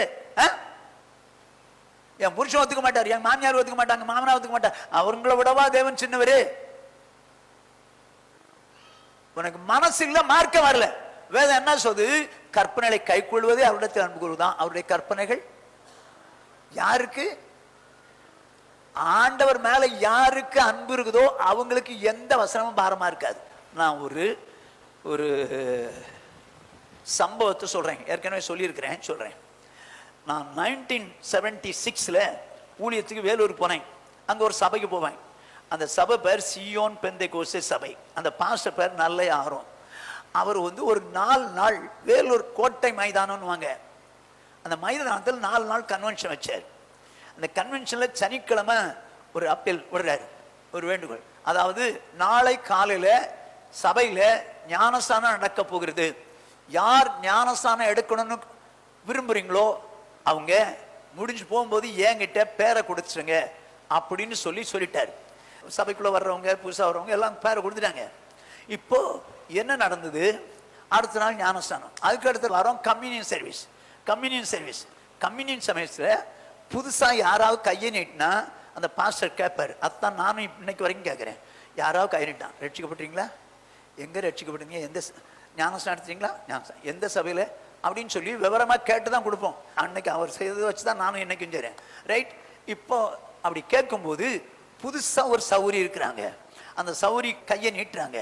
உடனே அவர் கேட்கிறாரு, ஏமா ரட்சிக்கப்பட்டிருக்கியாமா? ஞானஸ்தானம் எடுத்தியா? ஆமையா, கன்வென்ஷன்ல ரட்சிக்கப்பட்டேன், போன வாரம் தான் ஞானஸ்தானம் எடுத்தேன் ஐயா. அப்படியா, சரி முடிஞ்ச உடனே நீ பார்த்துட்டு போனாரு. கம்மியான கொடுத்துட்டாரு. முடிஞ்ச உடனே அந்த லேடி நினைச்சது, அதை போய் பார்த்தாரு. அப்போ கேட்குறாரு, உங்க வீட்டுக்கு விசிட்டிங் வரலாமா, வீட்டுக்கு ஜெபம் பண்றதுக்கு வரலாமா அப்படின்னு கேட்குறேன். ஐயா ரொம்ப சந்தோஷம் ஐயா, கட்டாயம் வாங்க ஐயா அப்படின்னு சொல்லி ரொம்ப மனமகிழ்ச்சியா வாங்க சொல்லிடுச்சு. அது ஒரு குறிப்பிட்ட நாளுக்கு சொல்லியாச்சு. அவரும் போறாரு. அங்க போனா அந்த லேடி ரொம்ப ஆர்வத்தோடு கூட சந்தோஷமா அவரை உட்கார வச்சு ஸ்நாக்ஸ் எல்லாம் வச்சு டீ எல்லாம் கொடுக்குறாங்க. நான் ஒரு பிராமண கொலப்பெண், நிம்மதி இல்லாம இருந்தேன், கன்வென்ஷனுக்கு வந்தேன். அப்போதான் ஆண்டவர் என்னை மாற்றினார். நான் ரட்சிக்கப்பட்டேன் ஐயா, ஞானஸ்தானம் அன்னைக்கு தான் எடுத்தேன், அந்த சண்டே எடுத்தேன் அப்படின்னு சொல்லிட்டு இருக்கும்போது 2 பிள்ளைகள் வந்தாங்க. இது யாருடைய பிள்ளைகள்? என்னுடைய பிள்ளைகளும். ஐயா, உன் புருஷன் என்ன செய்கிறார்? இந்த வேலை செய்கிறார், வெளியே போயிருக்கிற வேலைக்கு. பக்கத்து ரூம்லேருந்து ஒரு சகோதரியும் 2 பிள்ளைகளும் வந்தாங்க. இது யாருன்னு கேட்டார். இது எங்கள் அக்கா பிள்ளைகள். இவங்க வீட்டுக்காரர் என்ன செய்கிறாரு? எங்கள் அக்கா வீட்டுக்காரரும் என் வீட்டுக்காரரும் ஒரே வீட்டுக்காரர். என்ன சொல்லுது? எங்கள் அக்கா வீட்டுக்காரரும் என் வீட்டுக்காரரும் ஒரே வீட்டுக்காரர் அப்படின்னா அர்த்தம் என்ன? அக்காவுக்கு தான் முதல்ல கல்யாணம் ஆயிருக்கு. இப்போ அக்காவுக்கு கூட இவளும் போயிட்டா. இப்போ இவர் சொல்லிட்டாரு, இல்லம்மா, உன் வீட்டுக்காரர் அடுத்தவளுடைய புருஷன்கிட்ட ஒரே ஒரு நாள் தவறு பண்ணனாலும் விபச்சாரம். 2 பிள்ளை பெத்தெடுக்கிற வரைக்கும் நீ அப்படிதான் கூட இருந்தாலும் அது விபச்சாரம். நீ என்ன பண்ணிட்ட? விபச்சாரத்தில் இருக்கிற. இனி நீ கம்யூனியன் எடுக்க கூடாது, இனிமே நீ கம்யூனியன் எடுக்காத அப்படின்ட்டு. ஐயோ, அந்த லேடி பயந்துருச்சு. ஐயா, நான் கம்யூனியன் எடுக்கலன்னா இயேசுவோடு கூட ஐக்கியம் இல்லைன்னு சொன்னீங்களே, இயேசு வந்தா பறக்க முடியாதுன்னு சொன்னீங்களே. ஐயா, எப்படியாவது கொடுத்துருங்க ஐயா, இது முன்னால் நடந்தது ஐயா, முன்னால் நடந்தாலும் சரி, இப்போ அவன் கூட தான் இருக்கிற, ஆக நான் எனக்கு கொடுக்க முடியாது, இது விபச்சாரத்தில் இருக்க, நீ கொடுக்க முடியாது அப்படின்னு சொல்லி எழுப்பிட்டாரு. ஐயா, ஒன்று செய்கிறேன் ஐயா, என் புருஷனை விட்டு தூரத்தில் போயிடுறேன், எங்கேயாவது 10 பாத்திரம் விளக்கியாவது என் பிள்ளைகள் 2ஐயும் காப்பாத்திட்டு நான் அங்கிருந்து சர்ச்சுக்கு வரேன் ஐயா. முடியாதுமா, ஒன்னால முடியாது. ஏன்னா உன் புருஷன் எங்க இருக்கிறன்னு சொல்லி கண்டுபிடிச்சு அங்க வந்தான், நான் பிள்ளைகள் 2 ஓடி வந்து அப்பான்னு கட்டி பிடிப்பாங்க. நீ மறுதலிக்க முடியாது. உன்னை மனைவியை கையை போட்டு அவன் பேசுறான்னு வச்சுக்கோ, கையை போடாதன்னு நீ சொல்ல முடியாது. மனைவி அந்த நிலைமையில் இருக்கும்போது ஒன்னால இது முடியாதுமா, நீ விபச்சாரத்தில் இருக்க, கம்யூனியன் எடுக்க முடியாது. அப்போ கேட்கிறா, நான் என்ன செய்தால் நீங்க எனக்கு கம்யூனியன் கொடுப்பீங்க? ஒன்னால செய்ய முடியாது அப்படின்னு சொல்றாரு. ஆனா இல்ல, நீங்க என்ன வேணாம்னு சொல்லுங்க, இந்த வசந்தபடி நான் வாழும், எனக்கு கம்யூனியன் வேணும், கம்யூனியன் எடுத்தாதான் நான் போக முடியும். ஆகையினால இந்த வசந்தபடி வாழ்றதுக்கு நீங்க என்ன சொன்னாலும் கேட்கிறாங்க, சொல்லுங்க அப்படின்ட்டா. அவர் என்ன சொன்னா தெரியுமா? 1, உங்க அக்கா புருஷன் சாவணும், இல்லை அப்படின்னா உங்க அக்கா சாவணும். இதுல 2 ஏதாவது ஒண்ணு நடந்துச்சுன்னா நீ விடுதலை ஆயிட்ட. நமக்கெல்லாம் இப்படி ஒரு சூழ்நிலை வந்துச்சுன்னா என்ன பண்ணுவோம்? ஓ, நீ வேண்டாம், ஏசு வேணாம், போயா, நான் என் புருஷனோடு கூட இருந்துட்டு போயிடுவேன். அவ சொல்ற, அவ்வளவுதானே ஐயா, இவ்வளவுதானே, மற்றபடி நான் சர்ச்சுக்கு வரலாமா? சர்ச்சுக்கு யார் வேணாலும் வரலாம், ஆனா நான் கம்யூனியன் தான் கொடுக்க முடியாது. அவ்வளவுதான். வந்துகிட்டே இருந்தாங்க. ஒரு 5-6 மாசம் கழிச்சு திடீர்னு சொல்லி சாட்சி நேரத்தில் எழும்பிட்டா. எழும்பி நின்று, கர்த்தருக்கு ஸ்தோத்திரம், கர்த்தர், நான் கன்வென்ஷன்ல ஞானஸ்நானம் எடுத்துட்டு கர்த்தருடைய பந்தியில பங்கு பெறக்கூடாதபடிக்கு ஒரு தடை இருந்தது, கர்த்தர் அந்த தடையை மாற்றி போட்டார், அல்லேலியான்னு உட்காந்துட்டா. இவருக்கு பயமாய் போச்சு, என்னடா இது? இந்த கம்யூனியன் எடுக்காததுக்கு காரணம் உனக்கும் எனக்கும் தான் தெரியும் மேட்ரு. ஆனா நீ இப்ப என்ன சொல்லிட்ட? சபை நடுவுல கம்யூனியன் எடுக்கிறதுக்கு தேவன் என்னை தகுதிப்படுத்திட்டார்ன்ற. எழுந்திரி, சொல்லு, என்ன நடந்தது சொல்லு. ஐயா, என் புருஷன் செத்துட்டார் ஐயா. உட்கார். எவ்வளவு சொல்வாளாங்க? ஒரு வசனம் கீழ்ப்படுறதுக்கு என் புருஷன் செத்துட்டாரியான்னு எவ்வளவு சொல்லுவாளாங்க? இப்ப ஆண்டோட வசனம் முக்கியமா, புருஷன் முக்கியமானா? என் புருஷன் முக்கியம் இல்லைங்க, என் ஆண்டோட வசனம் தான் முக்கியம். ஆமென், ஹல்லேலூயா. இருதயத்தில் ஞானம் உள்ளவன் கட்டளைகளை ஏற்றுக்கொள்கிறான். எந்த வசனத்துக்கு உன்னால கீழ்ப்படிய முடியல பார் அப்படின்னா உன் இருதயத்துல ஞானம் உள்ள ஒரு மகளா இல்ல, தவறான காரியங்கள்லாம் உன் இருதயத்துக்கு வருது. அதனால்தான் கட்டளை கீழ்ப்படிய முடியல. இப்ப பார் வசனம் என்ன சொல்லுது பாருங்க, ஏசாயா 66:2. என்னுடைய கரம் இவைகளை எல்லாம் சிருஷ்டித்ததினால் இவைகள் எல்லாம் உண்டாயின என்று கர்த்தர் சொல்லுகிறார். ஆனாலும் சிறுமைப்பட்டு ஆவியில் நொறுங்குண்டு என் வசனத்துக்கு நடுங்குறவனையே நோக்கி பார்ப்பேன். என் வசனத்துக்கு நடுங்கிறவனே நோக்கி பார்ப்பேன். நடுங்கிறவன் என்னங்க அர்த்தம்? ஆண்டவர் சொன்னா இம்மீடியட்டா கீழ்ப்படுறான் பாருங்க, அவன் தான் நடுங்கிறவன். ஆண்டவர் சொன்னா இம்மீடியட்டா கீழ்ப்படுறேன். எங்க நான்லாம் வசனம் படிக்கும் போது எப்படி படிப்பேன் தெரியுமா? படிச்சுக்கிட்டே இருப்பேன். ஆண்டவரே நீர் என்னோட கூட பேசுங்கப்பான்னு கேட்பேன். சில நேரங்களில் அழுதுருக்கேங்க, சில நேரங்களில் அழுதுருக்கிறேன். ஏன் தெரியுமா? ஐயோ ஒரு வார்த்தையும் நமக்குள்ள போக மாட்டேங்குது, சக்கமா இருக்குது, படிச்ச மாதிரி இருக்குது, ஆனா ஒண்ணுமே உள்ள போகல. ஆண்டவரே என் கூட பேச மாட்டீங்களா, என் கூட பேச மாட்டீங்களா, ஏன் ஆண்டவரே என் கூட பேச மாட்டேங்கிறீங்கன்னு அழுதுருக்கிறேங்க. சில நேரம் அழுதுருக்கிறேன். வேதம் சொல்லுது, என் வசனத்துக்கு நடுங்கிறவனை நோக்கி பார். நடுங்கிறது இம்மிடியேட்டா கீழ்ப்படியணும். சொன்னவர் ஆண்டவருங்க, சொன்னவர் ஆண்டவர். அவரை மீறி உனக்கு யார் புருஷன் பெருசா, மனைவி பெருசா, மாமியார் பெருசா, மாமனார் பெருசா? சொன்னவர் ஆண்டவர். இம்மிடியேட்டா கீழ்ப்படியன்னு கீழ்ப்படி. இப்போ அப்படி கீழ்ப்படியும் போது உங்க வீட்டார் பிரச்சனை பண்ணுவாங்க, உன் சொந்தக்காரன் பிரச்சனை பண்ணுவான், கிறிஸ்தவனே பிரச்சனை பண்ணுவான். ஏங்க நாங்கெல்லாம் கிறிஸ்டியன் இல்லை, நீங்க மட்டும்தான் பெரிய ஆளாக்கும், நீங்க இப்படி செஞ்சோன்னா சரியாயிருவீங்களா? போங்கப்பா, அதெல்லாம் தப்பு இல்லைங்க. டிவியில வர்றவங்களெல்லாம் பாருங்க, யூடியூப்ல வர்றவங்கலாம் பாருங்க, எப்படிலாம் இருக்கிறாங்க பாருங்க அப்படின்னு உங்களை அவமானப்படுத்துற மாதிரி பேசுவாங்க. நீ என்னதான் நடந்தாலும் இயேசுவுக்காக வாழ வேண்டும், நீ வசந்தபடி தான் வாழணும். என்ன சொல்ற? ஒருவேளை உன்னை இப்படிலாம் சொல்றாங்கன்னு வச்சுங்களேன். 66:5 வாசிப்போம். கர்த்தருடைய வசனத்துக்கு நடுங்குகிறவர்களே, அவருடைய வார்த்தையை கேளுங்கள். என் நாமத்து நிமித்தம் உங்களை பகைத்து, என் நாமத்தின் நிமித்தம் உங்களை பகைப்பார்கள். யாரு? வசனத்தின்படி வாழ்றது நிமித்தம் வீட்டாரே பகைக்கலாம், சொந்தக்காரங்க பகைக்கலாம், கூட இருக்கிற விசுவாசி கூட பயக்கலாம். இவன் பெரிய யோக்கியம் இருக்குது அப்படின்னு சொல்லி உன்னை பயக்கலாம். பகைத்து உங்களை அப்புறப்படுத்துகிற உங்கள் சகோதரர், இனிமே எனக்கு நீ தேவையில்லை அப்படின்னு சொல்லி உங்கள் சகோதரர் ரட்சிக்கப்பட்டவன் கர்த்தர் மகிமைப்படுவாராக என்கிறார்களே, அவர் உங்களுக்கு சந்தோஷம் உண்டாகும்படி காணப்படுவார், அவர்களோ வெட்கப்படுவார்கள். இயேசு வர போறாரா? ஆமென். வரும்போது அவர் உங்களுக்கு சந்தோஷம் உண்டாகும்படி காணப்படுவார். யாருக்கு சந்தோஷம் உண்டாகும்படி காணப்படுவார்? வசனத்துக்கு நடுங்க. நாம் பாருங்க, நடுங்கி நடுங்கி ஆண்டவரை நீ சொன்னதெல்லாம் செய்வேன்னு சொல்லி வெறி பிடிச்சு வாழ்ந்தான் பாருங்க, அவனுக்கு சந்தோஷம் உண்டாகும்படி காணப்படுவார். ஆனா உன்னை கிரிட்டிசைஸ் பண்ணாம பாத்தீங்களா, அவங்க வெட்கப்படுவாங்க, வெட்கப்படுவாங்க. யோசிப்பார். இருதயத்தில் ஞானம் உள்ளவன் கட்டளைகளை ஏற்றுக்கொள்வான். இம்மிடியேட்டா நான் செய்றேன் ஆண்டவரே ஒப்புக்கொடு. மரியாதை தூதன் சொன்ன இதோ ஆண்டவருக்கு அடிமை சொன்னாலா? ஆபிரகாம் கர்த்தருடைய தூதனார் சொன்ன உடனே என்னாச்சு? ஈசாக்க பலியிடுறதுக்கு உடனே போனானா? ஏங்க தேவனுடைய பிள்ளைகள் ஆண்டவர் சொன்னா இம்மிடியேட்டா கேள்விப்படுவாங்க. அவங்க யார் தெரியுமா? இருதயத்தில் ஞானம் உள்ளவர்கள். என்ன ஆண்டவருக்கு வாஞ்சார், என் மகனே உன் இருதயம் ஞானம் உள்ளதா இருந்தால் என்னிலே என் இருதயம். அப்போ ஞானமுள்ள இருதயம் உள்ளவன் என்ன செய்வான்? ஒரு 3 காரியம் சொன்ன, கடைசியில் ஒன்று சொல்லிட்டு நான் முடிக்க போறேன். ஞானமுள்ள இருதயம் உள்ளவன் என்ன செய்வான்?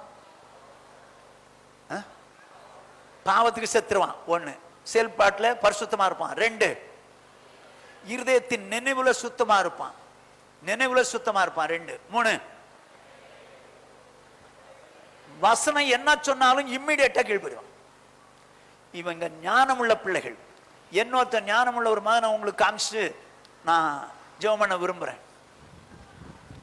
நீதிமொழிகளின் புஸ்தகம் 11வது அதிகாரம் 30வது வசனம். நீதிமானுடைய பலன் ஜீவ விருட்சம், ஆத்துமாக்களை ஆதாயப்படுத்திக் கொள்ளுகிறவன் ஞானமுள்ளவன். ஓகே, என் மகனே நீ ஞானவானாகி என் இருதயத்தை சந்தோஷப்படுத்துப்பா அப்படின்னு சொல்லும் போது பாவத்துக்கு செத்துறணும், பரிசுத்தமான சிந்தை உள்ளவங்களா இருக்கணும், வசனத்துக்கு நடுங்கணும். இங்க என்ன போட்டுக்குது? ஆத்துமாக்களை ஆதாயப்படுத்தி கொள்ளுகிறவன் ஞானமுள்ளவன். அப்போ ஞானமுள்ள மகனா இருக்கணும்னா, தேவன் சந்தோஷப்படும்படி ஞானமுள்ள ஒரு மகனா இருக்கணும்னா நீங்களும் நானும் என்ன செய்யணுமா? ஆத்துமாக்களை எத்தனை பேர் ஆதாயம் பண்ணிருக்கீங்க? இது வரைக்கும் எத்தனை பேர் ஆதாயம் பண்ணிருக்கீங்க? எங்க அட்லீஸ்ட் சுவிசேஷமாக சொல்லிருக்கீங்களா? ஆத்மாக்கள் ரட்சிக்கிறவ கர்த்தர். ஆனா சுவிசேஷம் அறிவிப்பது எல்லார் மேலும் விழுந்த கடமைன்னு இருக்குது. எத்தனை பேருங்க சுவிசேஷம் சொல்லிங்க? ஆத்மா குறித்த கர்சனே இல்லையே, அடுத்தவன் ரட்சிக்கப்படணுங்கிற எண்ணமே இல்லையே. இப்போ மறுபடியும் சொல்றேங்க, உங்களுக்கோ எனக்கோ யாரோ ஒருத்தங்க சுவிசேஷத்தை சொல்லலன்னா நீங்க ரட்சிக்கப்பட்டிருப்பீங்களா? யாரோ சொன்னா தான் ரட்சிக்கப்பட்டீங்க. அதே போல இன்னொருத்தன் ரட்சிக்கப்படணும்னு நீங்க சொல்லணும்ல. எவனோ சொல்லுவான்றீங்களா? எவ்வளவு சொல்லுவான்றீங்களா? நீதிமொழிகளின் புஸ்தகம் வேதம் என்ன சொல்லு பாருங்க. நீதிமொழிகள் 24வது அதிகாரம் 11வது 12வது வசனம். மரணத்துக்கு ஒப்புவிக்கப்பட்டவர்களையோ கொலையுண்ண போகிறவர்களையோ விடுவிக்க கூடுமானால் விடுவி. ஆண்டவருடைய வார்த்தை சொல்லுது, மரணத்துக்கு ஒப்பிக்கப்பட்டதோ மரணத்துக்கு போவான், நரகத்துக்கு போறாங்கிறது ஒப்பிக்கப்பட்டது. அவர்களையும் கொலையுண்ண போகிறவர்களையும், ஆகவா தேவனுடைய சன்னிதானத்தை விட்டு விலகி கொலையுண்ண போகிற அந்த பாவம் செய்கிறவர்களையும் விடுவிக்க கூடுமானால் விடுவி. அதை அறியோம் என்பாயாகில் இருதயங்களை சோதிக்கிறவர் அறியாரோ, உன் ஆத்துமாவை காக்கிறவர் கவனியாரோ, அவர் மனுஷருக்கு அவனவன் கிரியைக்கு தக்கதாக பலனில்லையாரோ. அதெல்லாம் எனக்கு தெரியாது. எவன் செத்தா எனக்கு என்னங்க, எவன் எப்படி போனா எனக்கு என்ன அப்படின்னு சொல்லி அவனுடைய ரட்சிப்பை குறித்து கர்சனையற்ற அவனா இருந்தால் உன் ஆத்மாவை காக்கிறவர் கவனியாரோ, உன் இருதயங்களை சோதிக்கிறவர் அறியாரோ. நீதான் சொல்லணும், உன் ஆத்மாவுக்கு நீதான் உத்தரவாதி. நல்லா கொஞ்சம், யாருக்கு தன்னுடைய ஆத்மா மேல கர்சனை இருக்குதோ அவன் தாங்க அடுத்த ஆத்மாவுக்கு சுவிசேஷம் சொல்லுவான். ஒண்ணு, தேவன் மேல யாருக்கு அதிகமா அன்பு இருக்குதோ அவங்க தாங்க அடுத்தவங்களுக்கு சுவிசேஷம் சொல்லுவாங்க. எத்தனை பேருக்கு சுவிசேஷம் சொல்லியிருக்க? எத்தனை பேருக்கு சுவிசேஷம் சொல்லியிருக்க? ஆத்மாவுக்களை ஆதாயம் பண்ணுகிறவன் ஞானமுள்ள மகன். அப்போ நீ ஞானமுள்ள மகனாய் அவரை சந்தோஷப்படுத்தினா ஆத்மாக்கள் ஆதாயம் பண்ணணும்ல, ஆத்மாவை ஆதாயம் பண்ணணும்ல. எத்தனை பேர் ஆதாயம் பண்ணிருக்க? ஆண்டவருடைய சுவிசேஷம் சொல்றதுக்கு உனக்கு வெக்கமா? நீங்க எத்தனை பேருங்க இந்த மாதிரி சுவிசேஷ ஊழியங்களில் ஈடுபடுறீங்க? ஞானமுள்ள மகன் ஆத்மாவை ஆதாயம் பண்ணுவான். அவன் செத்து போனா எனக்கு என்ன அப்படின்னு நீ சொல்வாயானால் இருதயத்தை சோதிக்கிறவர் அறியாரோ, ஒரு ஆத்மாவை காக்கிறவர் கவனியாரோ. சுவிசேஷம் அறிவிக்கிறது பாரங்கிறது புரியலையே. பாருங்களேன், வாசிங்க இப்போ 2 தெசலோனிக்கேயர் 1ஆம் அதிகாரம் 7ஆம் வசனம். தேவனை அறியாதவர்களுக்கும் நம்முடைய கர்த்தராகிய இயேசு கிறிஸ்துவின் சுவிசேஷத்திற்கு கீழ்ப்படியாதவர்களுக்கும் நீதியுள்ள ஆக்கினையை செலுத்தும்படிக்கு போதும். ரைட். தேவனை அறியாதவர்களுக்கும் நம்முடைய கர்த்தராகிய இயேசு கிறிஸ்துவின் சுவிசேஷத்திற்கு கீழ்ப்படியாதவர்களுக்கும் நீதி உள்ள ஆக்கினை செலுத்தும்படி 2 கூட்டத்தார போட்டிருக்குது. ஆனா நீதி உள்ள ஆக்கினை செலுத்துவார். ஆக்கினைங்கிறது தண்டனை. யாருக்கெல்லாம்?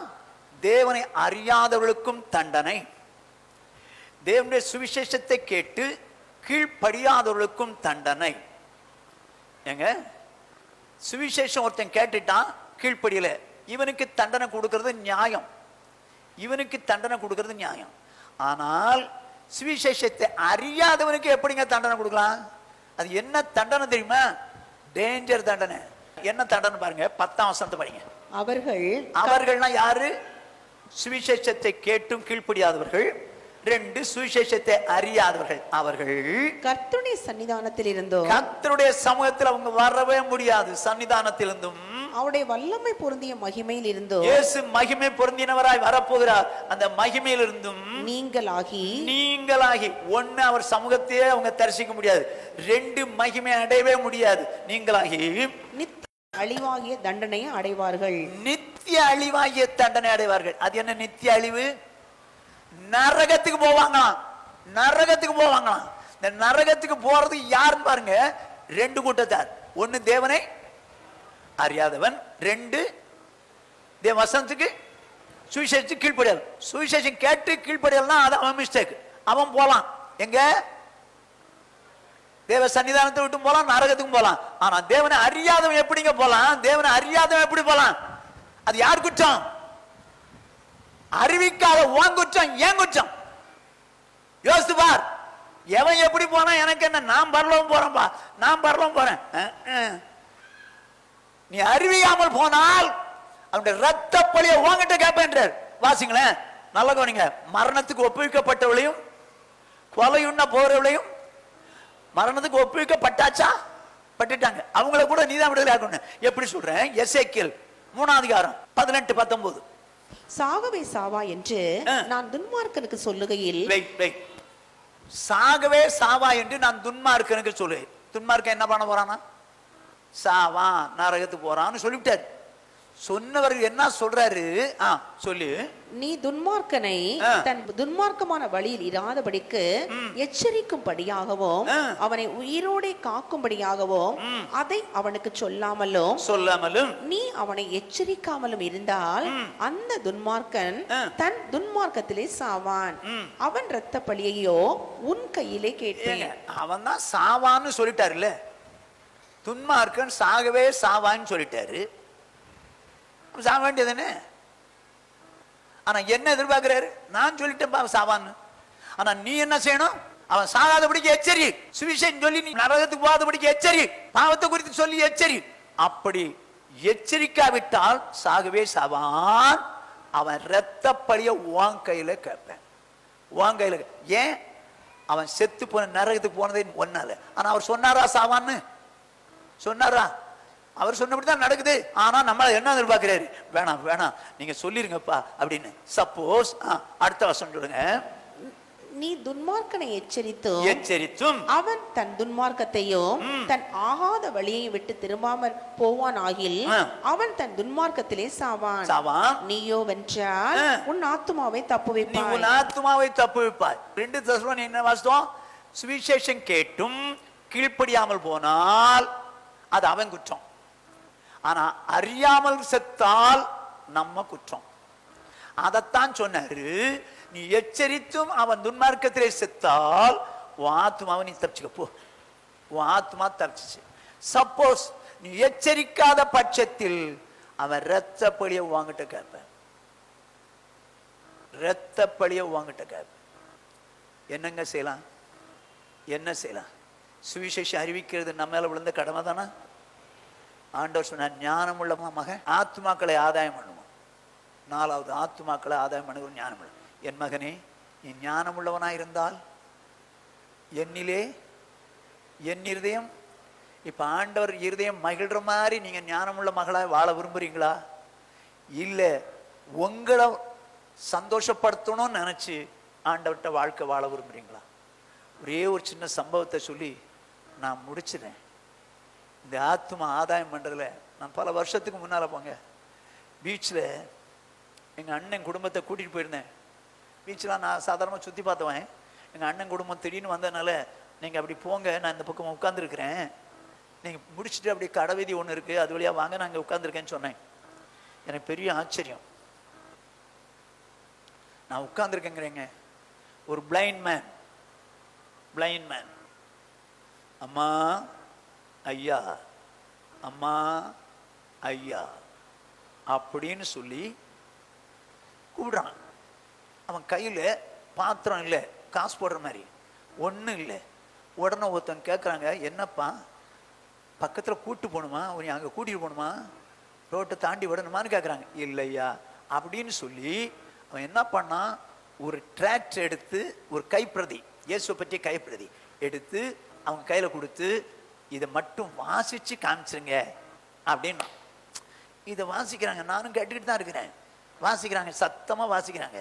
வாசித்து முடித்த உடனே, தம்பி இவ்வளவுதான்ப்பா எழுதியிருக்குது அப்படின்னு சொன்னாங்க. ரொம்ப நன்றிமா அப்படின்னு சொல்லி வாங்கிட்டு வச்சுட்டான். அவங்க போய் கொந்தூரானோன்னு, ஐயா அம்மா ஐயா அம்மா, இது நடக்குது, ஒன்றும் கையில் இல்லை. உடனே ஒருத்தர் வந்தார், என்னப்பா செய்யணும், என்ன செய்யணும்?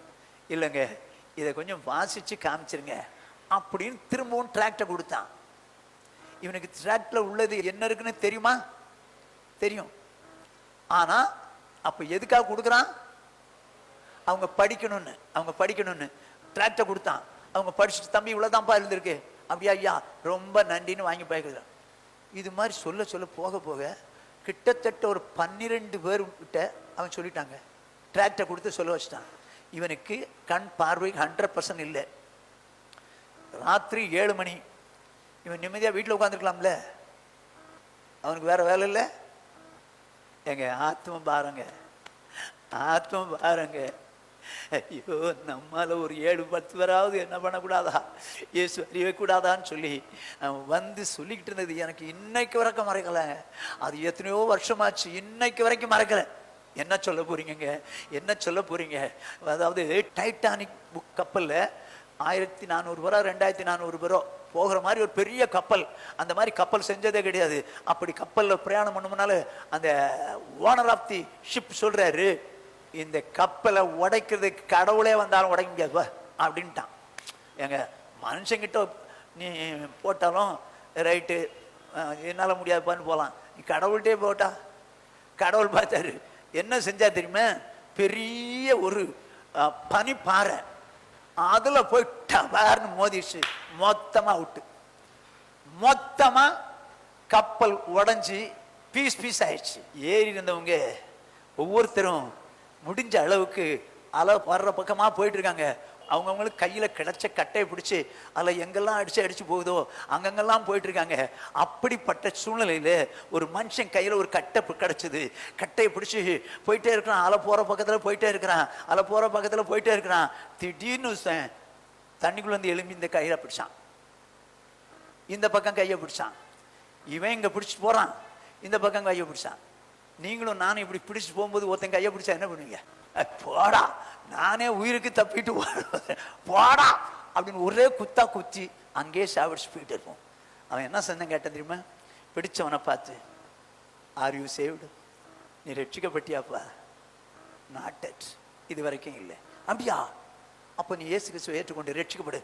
இந்த அப்படி நீ எப்படி? நான் ரட்சிக்கப்பட்டேன், நான் போறேன்னு சொல்லிட்டு அவன் ஆழத்துல போயிட்டான். இவன் கட்டையை பிடிச்சி வெளியே வந்தவன், இயேசுதான் எனக்காக உயிரை கொடுத்தாரு என் பாவத்திலிருந்து விடுதலையாக்க. ஆனா இந்த மனுஷன் கூட எனக்காக உயிரை கொடுத்து என்னை காப்பாத்தினாரு, நான் ரட்சிக்கப்படுறேன்னு ரட்சிக்கப்பட்டாரு. பைபிள் காலேஜ் வச்சாரு, நிறைய பைபிள் டீச்சர்ஸை உண்டாக்கிட்டாரு. கர்த்தருக்கு மகிமை உண்டாகட்டும். ஒரு மணி சாகாவிட்டால் தனித்திருக்கும், செத்ததே ஆகில். ஐயா, ஒரு மனுஷனுக்கு உயிர் பெருசுதான், ஆனா என் உயிரை விட அவன் ரட்சிப்பு பெருசு. என் உயிரை விட அவன் ரட்சிப்பு பெருசு. நான் வேணா செத்துறேன், அவன் பரலோகம் வரணுமே. நான் பரலோகத்துக்கு போறேன், நான் பரலோகத்துக்கு போவது உண்மை, ஆனா அவன் ரட்சிக்கப்படணுமே. எத்தனை பேருக்குங்க இந்த பாரம் இருக்கு? ஞானமுள்ள மகன் ஆத்மா ஆதாயம் பண்ணுவாங்க. ஆத்மா ஆதாயம் பண்ணுகிறவன் ஞானம் உள்ளவன். ஆண்டவரே, எனக்கு ஆத்மாக்களை ஆதாயம் பண்ணுகிற அந்த ஞானமுள்ள ஒரு மகனாய் மகளாய் நான் வாழ விரும்புறேன், என்னை ஒப்பு கொடுக்கிறேன் ஆண்டவரேன்னு சொல்லி ஆண்டவர்கிட்ட அர்ப்பணிக்கலாமா? எல்லாரும் நல்லா கவனிச்சுங்க. நம்ம ஞானமுள்ள மகனாய், அவரை சந்தோஷப்படுத்துற ஞானமுள்ள ஒரு மகனாய் மகளாய் வாழ்வதற்குத்தான் என் தேவன் உன்னை என்னை இந்த நாள் அழைச்சு வந்தார். நீ மகன் தான், ரட்சிக்கப்படலைன்னா நீ சாத்தான் புள்ள, மனம் திரும்பு, பாவத்திலிருந்து விடுதலையாகு, ஆண்டவராய் இயேசு ஏற்றுக்கோ, சீக்கிரத்தில் ஞானஸ்தானத்துல பங்கு பெறு. அப்படி செய்வாயானால் நீ தேவனுடைய பிள்ளை. அதோடு மாத்திரமல்ல, அருமையான சகோதரனே, நீ ரட்சிக்கப்பட்டு ஞானஸ்தானம் எடுத்து தேவனுடைய மகன் தான். ஆனால் ஞானமுள்ள ஒரு மகனாய் இருக்கிறாயோ? ஞானமுள்ள ஒரு மகனாய் இருக்கிறாயோ? ஞானமுள்ள என் மகனே, என்னை நிந்திக்கிறவனுக்கு நான் உத்தரவு கொடுக்கும்படி நீ ஞானவானாகி என் இருதயத்தை சந்தோஷப்படுத்தினாரே. ஆண்டவருடைய இருதயத்தை சந்தோஷப்படுத்துகிற ஒரு ஞானமுள்ள ஒரு மகனாய், ஆண்டவரே மகளாய் நான் வாழ என்னை அர்ப்பணிக்கிறேன். ஆண்டவரே, எனக்கு பாவத்துக்கு செத்துற ஆண்டவரே, பாவம் செய்யற சூழ்நிலை வரும்போது அவைகளுக்கு நான் விலகி சுத்தமாய் வாழ, அந்த பாவத்துக்கு செத்து வாழ என்னை அர்ப்பணிக்கிறேன் ஆண்டவரே. இரண்டாவதாக, ஞானமுள்ள ஒரு மகனாய் நான் வாழும்படி என் இருதயத்திலே வருகிற அசுசியான சிந்தனைகளை அடிச்சு காலி பண்ணி, ஆண்டவரே நான் பரிசுத்த சிந்தனையோடு கூட வாழ என்னை மனப்பூர்வமா ஒப்பு கொடுக்கிறேன் ஆண்டவரே, என்னை அர்ப்பணிக்கிறேன் ஆண்டவரே. அதோடு மாத்திரமல்ல, இருதயத்தில் ஞானமுள்ளவன் கட்டளைகளை ஏற்றுக்கொள்வான் என்று இருக்கிறது. நான் இருதயத்தில் ஞானமுள்ளவனாய் இருந்து ஞானமுள்ளவளாய் இருந்து அசுசியான எண்ணங்களை எல்லாம் அடிச்சு தள்ளுறதுனால ஆண்டவர் வசனத்தின்படி வாழ என்ன ஒப்பு கொடுக்கிறேன், வசனத்தின்படி வாழ என்ன ஒப்பு கொடுக்கிறேன். எந்த வசனமும் எனக்கு கடினமா இருக்காது. ஏன்னா நான் உங்களை 100% நேசிக்கிறேன். நான் உங்களை 100% நேசிக்கிறேன் ஆண்டவரே. எனக்கு எந்த வசனமும் கடினம் கிடையாது. எதுவா இருந்தாலும் நான் செய்வேன் ஆண்டவரே, என்னை ஒப்பு கொடுக்கிறேன் ஆண்டவரே. வசனத்துக்கு நடுங்கிறவனாய் நடுங்கிறவனாய் இருக்க என்னை அர்ப்பணிக்கிறேன் ஆண்டவரே. உங்களை சந்தோஷப்படுத்து, உங்களை சந்தோஷப்படுத்து, என்னை ஒப்பு கொடுக்கிற ஆண்டவரேன்னு சொல்லுங்களேன். அதோடு மாத்திரமல்ல, ஞானமுள்ள மகன் ஆத்துமாக்களை ஆதாயம் பண்ணுவான். ஆண்டவரே, எனக்கு ஆத்துமாக்களை ஆதாயம் பண்ணுகிற பாக்கியத்தை தாங்க ஆண்டவரே. யாரோ போறான், தெருவில் போறான், எப்படியோ போறான்னு இல்லை, அவங்களுக்காக நாங்கள் ஜெபிக்கட்டும் ஆண்டவரே. ஆத்ம பாரம் கொண்டு ஜெபிக்கட்டும், ஆத்ம பாரம் கொண்டு ஆண்டவரே ஆத்மாக்களுக்கு சுவிசேஷம் சொல்லட்டும். ஊழியங்கள் செய்யக்கூடிய சகோதரர்களோடு கூட இணைந்து நாங்கள் போகட்டும், சௌரியங்களோடு கூட இணைஞ்சு போகட்டும். ஒரு பெரிய மாற்றம் எங்களுக்குள்ள இந்த நாளிலே வருவதாக. உங்களை சந்தோஷப்படுத்துற மகனாய் மாற விரும்புகிறேன், உங்களை சந்தோஷப்படுத்த மகளாய் மாற விரும்புகிறேன், ஞானமுள்ள மகனாய் வாழ விரும்புகிறேன், ஞானமுள்ள மகளாய் வாழ விரும்புகிறேன். என்ன மனப்பூர்வமா ஒப்பு கொடுக்கிறேன். எல்லாத்தையும் சொல்லுங்க பாப்பா, ஆண்டவர்கிட்ட சொல்லுங்க, நான் அப்படி ஒரு வாழ்க்கை வாழ விரும்புகிறேன். உங்க உள்ளத்தை சந்தோஷப்படுத்த விரும்புகிறேன் ஆண்டவரே. என் உள்ளத்தை சந்தோஷப்படுத்துங்கன்னு கேட்ட காலங்கள் உண்டு. ஆனா இன்னைக்கு சொல்றேன், உங்க உள்ளத்தை சந்தோஷப்படுத்துற மாதிரி நான் வாழ என்ன அர்ப்பணிக்கிறேன் ஆண்டவரே. உங்க உள்ளத்தை சந்தோஷப்படுத்துற மாதிரி நான் வாழ விரும்புகிறேன் ஆண்டவரே. அப்படிப்பட்ட ஒரு மகனாய் வாழ என்ன அர்ப்பணிக்கிறேன் ஆண்டவரே. ரகதன ரஷகலரவ. எங்களை நேசிக்கிற எங்கள் மகா பரிசுத்தமுள்ள எங்கள் பரலோக பிதாவே, உம்முடைய பரிசுத்தமுள்ள நாமத்தை வாழ்த்தி ஸ்தோத்திரிக்கிறோம். கிருபை இரக்கமுள்ள தேவனே, இந்த அருமையான நல்ல நாளிலும் எங்களை அழைத்து வந்தீர். ஒருவேளை இதுவரைக்கும் ரட்சிக்கப்படாது சாத்தானுடைய பிள்ளைகளாக இருப்பார்களே, ஆனால் இங்கே அவருடைய வாழ்க்கை மாற்றுங்கப்பா, மனம் திரும்ப செய்யுங்க ஆண்டவரே. பாவ மன்னிப்புக்கு ஞானஸ்தானம் பெற்று தேவனுடைய பிள்ளைகளாய் மாற்றுங்க ஆண்டவரே. ஒரு கிரியை நடப்பிப்பீராக. இப்படியே அவங்க போயிடக்கூடாது ஆண்டவரே. ரட்சிக்கப்பட்ட நாங்க உங்க உள்ள மகிழும்படி ஞானமுள்ள பிள்ளைகளாய் வாழட்டும். எங்களை மகிழ்ச்சி ஆக்குங்கன்னு நான் உங்ககிட்ட கேட்கலப்பா, உங்ககிட்ட கேட்கல. உங்களை மகிழ்ச்சி ஆக்குறதுக்கு நாங்களோ ஞானமுள்ள மகனாய் மகளாய் விளங்க உதவி செய்யுங்க ஆண்டவரே. ஞானமுள்ள மகனாய் இருந்தால் உங்க உள்ளம் சந்தோஷப்படும் அல்லவா. நான் பாவத்துக்கு செத்துடுறோம் ஆண்டவரே, பாவம் வேண்டாண்டவரே, அசுத்தத்துக்கு அருவருப்புக்கு நாங்கள் செத்துடுறோம். அதே நேரத்தில் ஞானமுள்ள இருதயமுள்ளவளா இருக்கட்டும் ஆண்டவரே. பாவமான எண்ணங்களுக்கு நாங்கள் செத்துறட்டும், அந்த பாவமான எண்ணங்களை நாங்கள் சிறைப்பிடிக்கட்டும் ஆண்டவரே. அசுத்தமான எண்ணங்களை, அருவருப்பான எண்ணங்களை அப்புறப்படுத்திட்டு ஆண்டவரே, அப்படி ஞானமுள்ள பிள்ளைகளாய் வாழட்டும். ஞானமுள்ள பிள்ளை கட்டளை கீழ்ப்படிவான்னு சொன்னீங்களே, நாங்கள் வசனத்துக்கு கீழ்ப்படிந்தால் ஞானமுள்ள பிள்ளைகள், உங்களை சந்தோஷப்படுத்துறோம்னு அர்த்தம். நாங்கள் எந்த வசனமாக இருந்தாலும் எங்களுக்கு கீழ்ப்படி இருக்கு. நல்ல இருதயத்தை தாங்க. உங்கள் மேலே நாங்கள் 100க்கு 100 அன்பு வச்சிருக்கிறோம். எந்த வசனமும் எங்களுக்கு கடினமாக இருக்க முடியாது ஆண்டவரே. என்னை ஒப்பு கொடுக்குற ஆண்டவரே, எங்களை ஒப்பு கொடுக்குற ஆண்டவரே. அதே நேரத்தில் ஆண்டவரே, ஆத்மாக்களை ஆதாயம் பண்ணுகிறவன் ஞானவானாக இருப்பான்னு இருக்குது ஆண்டவரே. நான் ஞானமுள்ள பிள்ளையாக இருந்து அழிஞ்சு போகிற ஆத்மாக்களை ஆதாயம் பண்ணி உங்கள் கையில் கொடுக்க கொண்டு வர எனக்கு கிருபை தாங்க. சுவிசேஷ அறிவிக்க எனக்கு அப்படிப்பட்ட ஒரு ஆத்ம பாரம் தாங்க. என்னை ஒப்பு கொடுக்குறேன், எங்களை ஒப்பு கொடுக்குற ஆண்டவரேன்னு சொல்லி காலை வேளையில் ஒப்பு கொடுக்குறோம். தேவனே, தொடர்ந்து அந்த ஞானமுள்ள பிள்ளைகளாய் வாழ்ந்து உடைய வருகையில உம்மை சந்திக்க எங்களை நீர் தகுதிப்படுத்தினேன். அந்த எல்லாரையும் ஆசீர்வதித்து சமாதானத்தோடு அனுப்பணும். கேட்டது மறந்தது எல்லாம் தாங்க. இயேசு கிறிஸ்துவின் இன்ப நாமத்தில் பிதாவே.